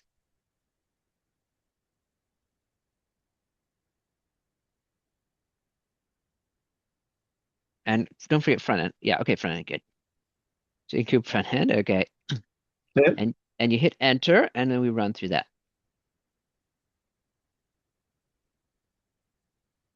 And we're going to still do JavaScript. Although if you want to, you can do TypeScript. It's up to you these days. Right. So now we have that one. And yeah, you can go ahead and set that up and do our npm install and all that.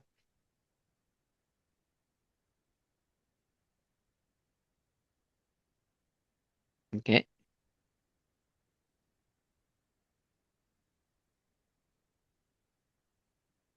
Hmm. All right.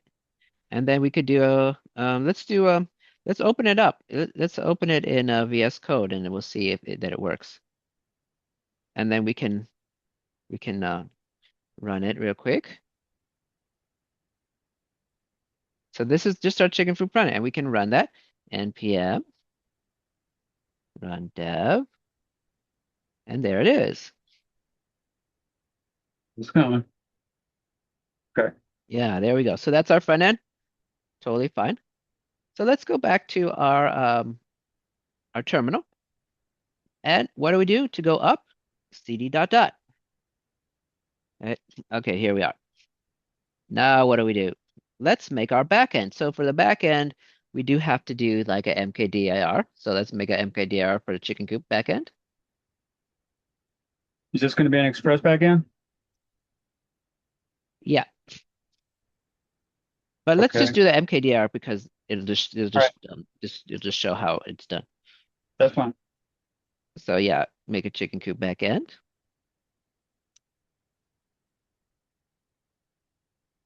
Coop backend. Okay. And we have to cd into it. And this is where your question came in. Both your questions came in, right? How do we start this up? They're different projects. So this needs its own npm package.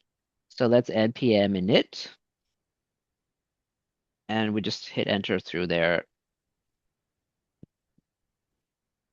Here's our pop quiz. What do we have to do to start up a Express app? Got to go back twice. No, right here. Oh, you know what? What we could do is we could just open in code. So before you do that, let's go ahead and open it just in regular code. Just open it by itself in its own instance of code. So cd back into the backend again. All right, thank you. So here we are. We're in the backend, Oh, and now we have a backend code, backend one. You see that? And there's we have nothing. a front end one. Yep. So we can just kind of click back and forth, and this is okay. We can do that way. Now let's open up our terminal and try to in the backend. You see how this is the backend, Yeah. and we did npm init already, right? So let's do npm install, and what should we install? Uh, Express, don't I have to? Oh, all right. maybe Express. Let's put in no .env. Let's try .env as well, and maybe cores. Thumbs up for cores. Yeah, cores and .env. Did Yep. And then let's do a npm install dash capital D. And the dash capital D is kind of optional, but it's better to do it this way. Anybody have an idea? Pop quiz, what do we do for that? Yeah, it's save dev. Dash capital D. You could actually delete the capital D if you want to and use your save D. Yeah, that's it. That's more explicit. it? Okay. Any idea about what we type after that? What's Uh, yeah. Give me the first letter. N? You can buy a vowel. Oh, N crap. O D. Yeah, there you should got it. Okay. No demon. No demon. So we got no demon, right? That's it. No more. Yeah. And then, this takes a little more to set up, but eventually you'd get it and you'd run your Express app. So does that make sense? Yep. And be sure to, um, like, again, you're going to have to think about this. Should you, and this is an option, you could either have one uh, Git um, repository, or you could have three Git repositories. So Clay, which one are you going to do? You're going to do one Git repository I and do you get one. in it. Check out where he's doing it. He's doing it at the root. And so they can all share the same Git. That's okay. It's called a mono repo. And that's a kind of a nice way of managing all your Git stuff. If you're working in a team, it's often a nice idea to have um, separate ones.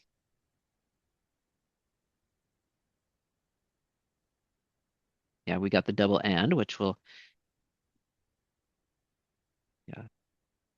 Okay, and then you're kind of set up, and then obviously you're going to go ahead and set up Supabase, go ahead and do that. And probably the first thing you're going to want to do on, well, what you're going to do want to do on Monday is you want to plan, right? But definitely by Tuesday, you're going to start getting your Supabase table set up and your front end set up and all that stuff. Okay. And this is the other way to do it. So I think Clay, you like this way, right? So you have one, um, I you don't have know the what front the, end. I have to get the code. I don't know exactly what it Yep. is Yeah. right here. Oh, there we go. So he's going to set up his front end as well. Okay, well, we're coming in on time. So was that clear, pretty clear about how you want to set up your projects and how you can manage multiple projects? Just be certain what you're looking at in your VS Code. So that's a um, getting your setup. It's worth spending a little bit of time on thinking about. And ask Jennifer to check it out. She'd be I'm volunteering her to check it out. Yeah, does this look good, Jennifer? This how are we doing here? I'm happy to help. Yeah, thank That you so much. hesitation. I'm happy to help. It wasn't a hesitation. I'm kidding. I'm I've playing. probably seen errors that y'all will run into at some point and be able to guide you to figure it out, debug and everything. So Right. Yeah, this will be a Okay. time when you really have to think about what folder you're in. Oh, and Ty, be sure to install Oh My Zish. You can ask Jennifer about that. I think Jennifer has Oh My Zish as well. Oh My ZSH. That's gonna let you know what folder you're in a lot better. So I think you're the only one on the Mac other than me. Jennifer, are you on Mac or Windows? Windows, but I think I've heard of the Oh My Zish before. Yeah. So it's not too hard to do. And then you have a pretty screen. You get colors and it tells you if you've committed and all that stuff. I want to show you one more thing before I go to my emergency surgery here. So let me get my screen up again. And I'm blanking out on what I was going to tell you now, unfortunately. What was I going to tell you? Okay, let's just take 1 minute here. It'll come to me here. Okay. Oh no, I'm not sharing it. Okay, good.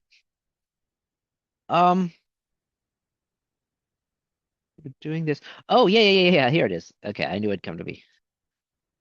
Okay, so here it is. The overview.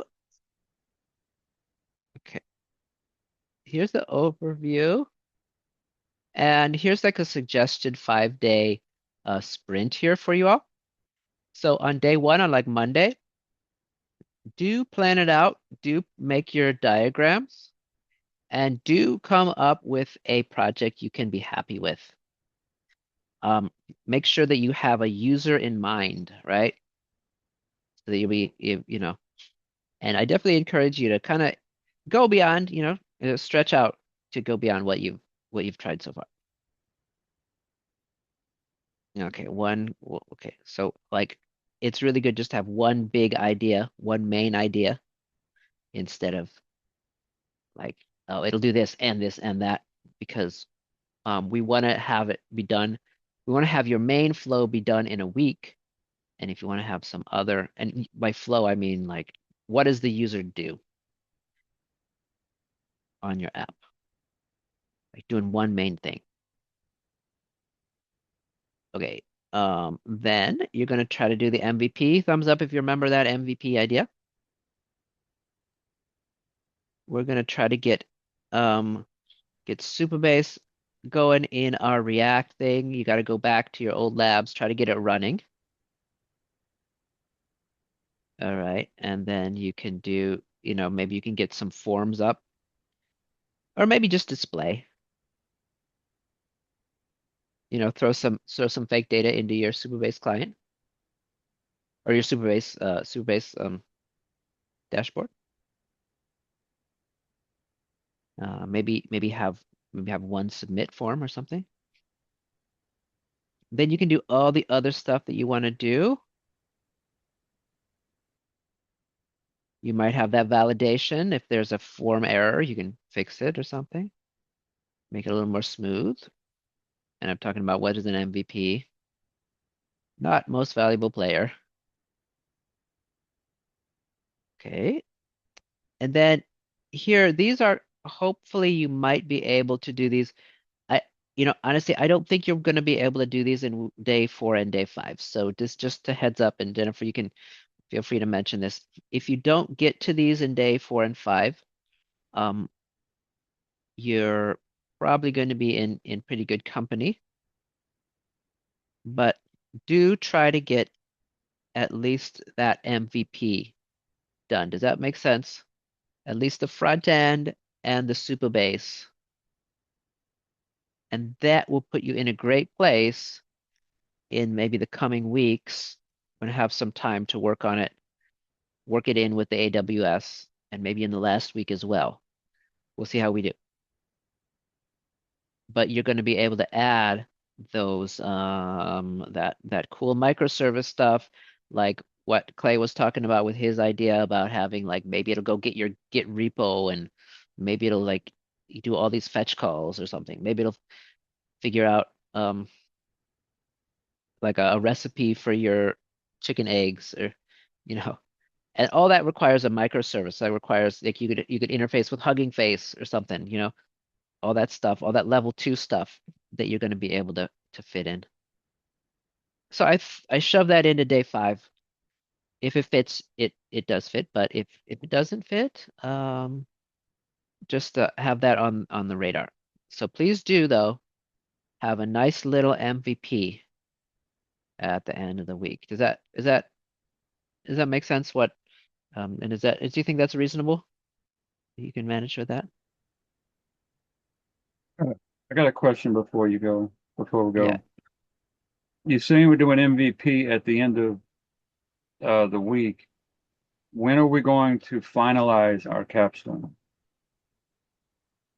Well, so the final capstone will probably be at the last day of class, which will be something like the 29th. And so that's when I'm planning to have you all present it, right? Now, this assignment, though, is due on the Sunday of not this Sunday, obviously the Sunday the 11th, right? So we're going to try to sprint on this and try to get the front end and the Supabase part more or less finished. And then there's going to have that little extra flow that's going to give it that extra magic. Um,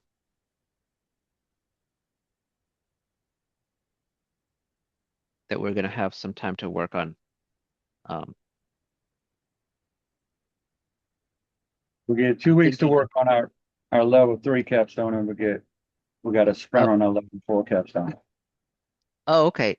I didn't remember. Did we have 2 weeks then? Yeah. Good. So let's see. That's the only reason I was asking about the finalization of the MVP. Because if Hmm. you do go to the end, that means we'll have a whole month. Yeah, well, not exactly a whole month, but oh yeah, for now, yeah, I guess it's January Oh, 2nd. So you do close have a whole enough. month. No, you're right. Okay. Um, yeah, so here's the MVP. And I guess on the level two one, you did have 2 weeks just to do that sort of front end with Supabase. A level three, yeah. Yeah, I'm sorry, with the level three one. But since you've already done a level three one, maybe you'll be able to get it. We'll see. We'll see how far you get along. So try to get some kind of working app with, forms and stuff, um, interacting with Supabase. And we don't have to have the microservices and the external APIs and stuff. Um, we do have some AWS stuff to get working on. Um, so we'll see how much time that will take. We might be able to spend some time, uh, maybe. I'm imagining we're going to have some time to spend each week adding a little bit to your code. This is I guess a good time to ask.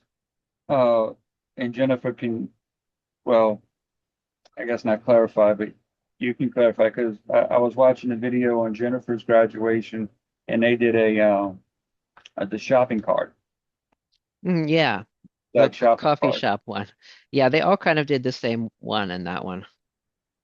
I was kind of hoping we would have to do the shopping cart too. Well, I made a shopping cart way back in '95, and I really want to do one now. okay. You could actually, if you want to change, if you want to have I had a to open my shopping mouth. cart, yeah, if you want to do your shopping cart, you could, yeah, you could do a shopping cart, a shopping website for something, and that would Let's see. fulfill the requirements as well.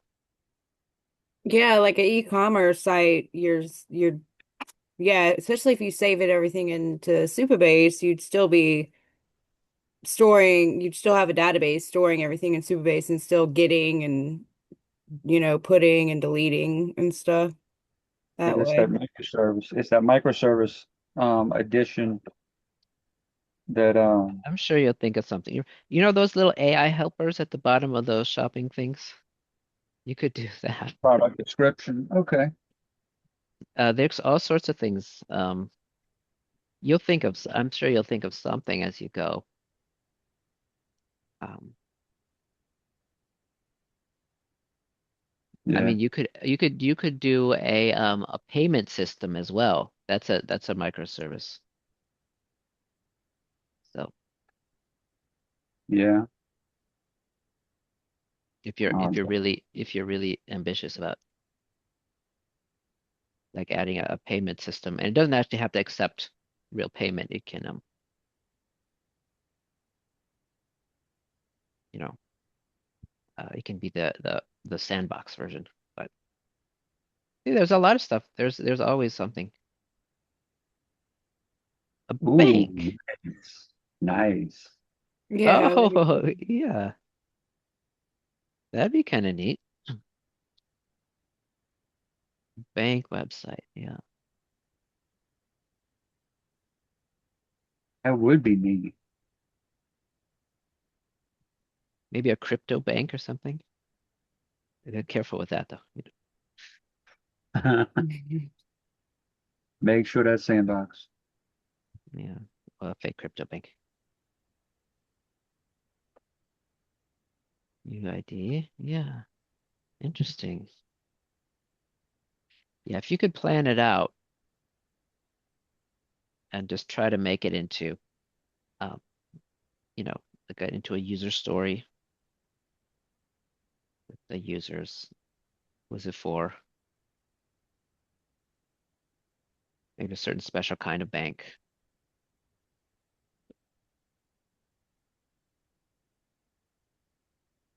Um, if it was to be a product, an e-commerce site,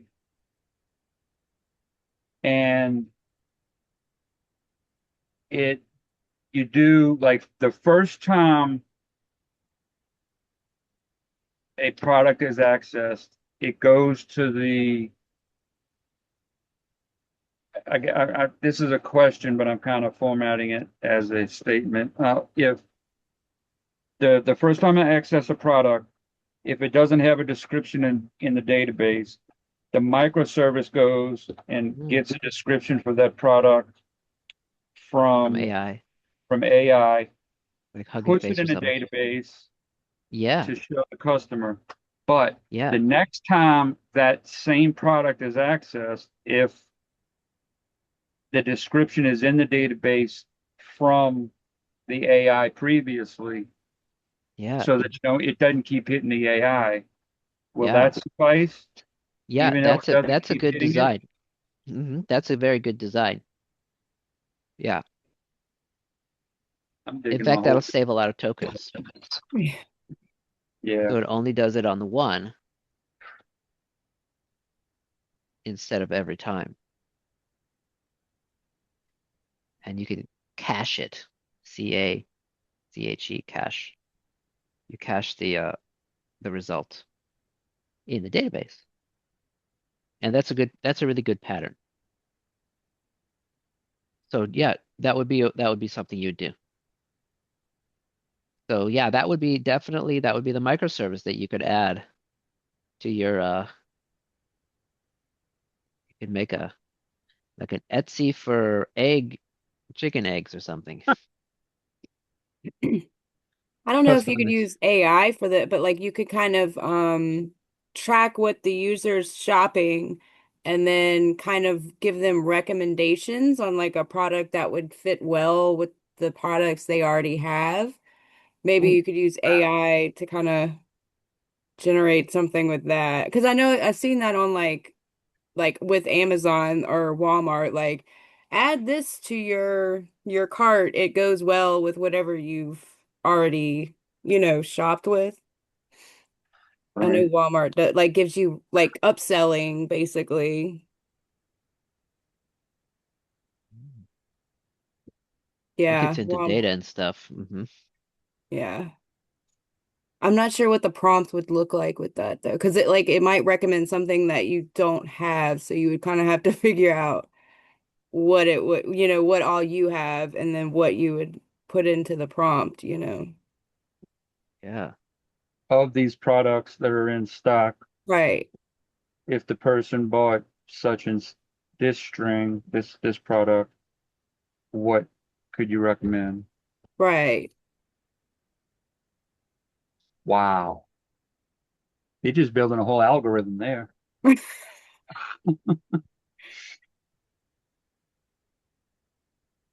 There's a there's also an idea of a what's called a vector. So a vector is a kind of a representation of a object, like it could be a product or it could be a user, and you're able to use the vector to determine which things are similar in a number of different ways. Is that kind of with your similar word Yeah, yeah, database? exactly. That's a similar word thing. Okay. That's exactly it. Yeah. Oh, where is that thing? Similar word. Oh, what did I call it? Well, Yeah. it's in your Google Sheets. I don't remember where it is. Well, I did have a repository. I don't even remember what I called it now. Uh, uh, where'd you get it from? Um, the Um, t Twitter, tick, nah, shit. yeah, What's the Twitter. It was Twitter? Twitter, but it's No, I have to remember, but I can't remember stuff right now. Lay off them pain pills. I haven't taken any pain pills today either. Oh man, I'm in scroll Oh, here it is. Here it is. Here it is. It's top 10 similar words. Um, similarity. it was Sims. on November 15th you sent it to me. Here, can you share it? I can't even find it. It's I don't have It's the. not shoebox. It's I can Let me just try to open remember it because I something made a about copy of it. cosine thing. I just saw it in Slack where you sent it to me. It was November Oh, 15th. word vec. Okay, I remember now. Word vec. What is word vec? Okay. That's it. So the first thing the AI people came up with was like, what are the similar words to like Philly, right? And I guess Orleans, Cleveland. That makes sense, right? But you can also figure it out with like um um not only words but also objects. And then they're able to they do this whole calculation. It's really kind of interesting. So like Philly and Orleans, and they do this mathematical calculation and they figure out the similarity and it's I guess it comes out to be 99 you know um, but they also you can also do it with people or images or just anything and what they There's do is that. they oh Sorry, okay guys. there we go yeah there's that's and it's also in a Google Sheet it's the algorithm is you can do it in a Google Sheet too so you get the similarity of the two and what happens is you calculate you save tokens because it's not very expensive to calculate the vector. You only calculate the vector once, and then you find um, things that are similar by a search. So that's kind of how I've been kind of looking into because I was curious about it too. So vectors, um, That was if I interesting when you sent me that. It took up my whole weekend yeah, it reading it. took it took me my whole weekend as well. So okay, oh, the word vectors. Yeah, so what happens is there's a model like what you said, Clay, it calculates like when it saves it in the database, it'll calculate this I guess it's like I don't know how many dimensions. Oh, it's only 24 dimensions. So this one's it calculates a 24 dimension vector. So it calculates just a bunch of numbers and then it saves that in the database and you don't have to use the AI again. And then it's able to search through and find the similar words. And it's pretty efficient to do that. So and even Supabase has they have one.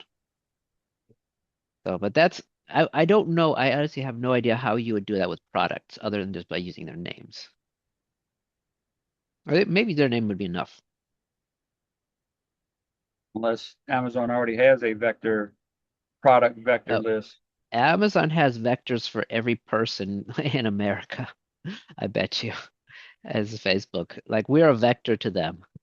I don't know how many we are, but they because you can do a vector on like any objects. You can do a vector on people based on their friend graph. You can do a vector based on, you know, any whatever you want to do. And then you get similarities, right? So you can do it on users, you can do it on objects. And so, I mean, obviously LinkedIn says these people are similar to you, right? So that's how they're doing it. Yeah, Yeah.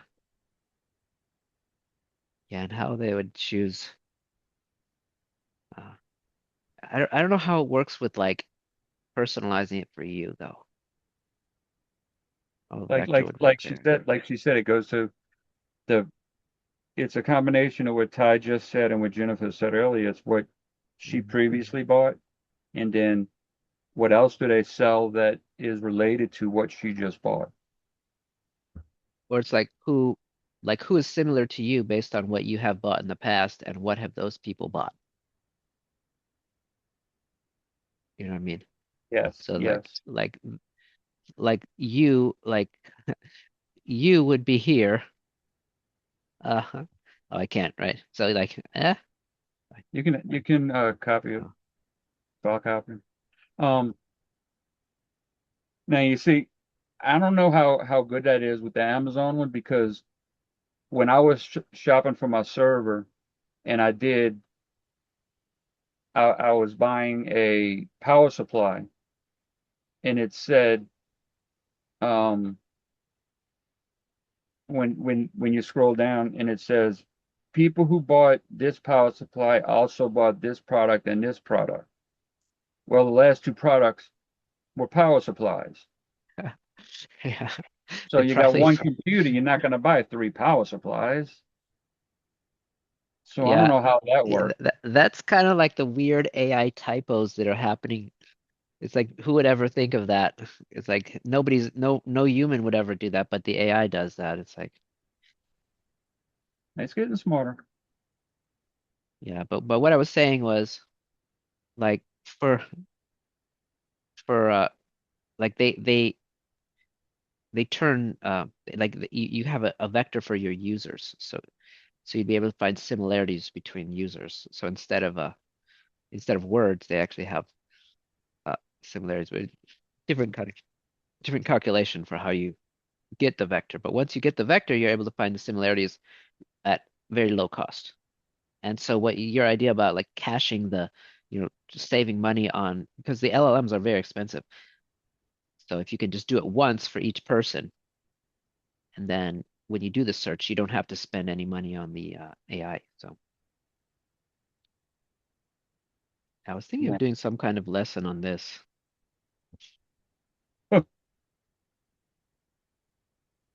That makes my head hurt thinking about that stuff.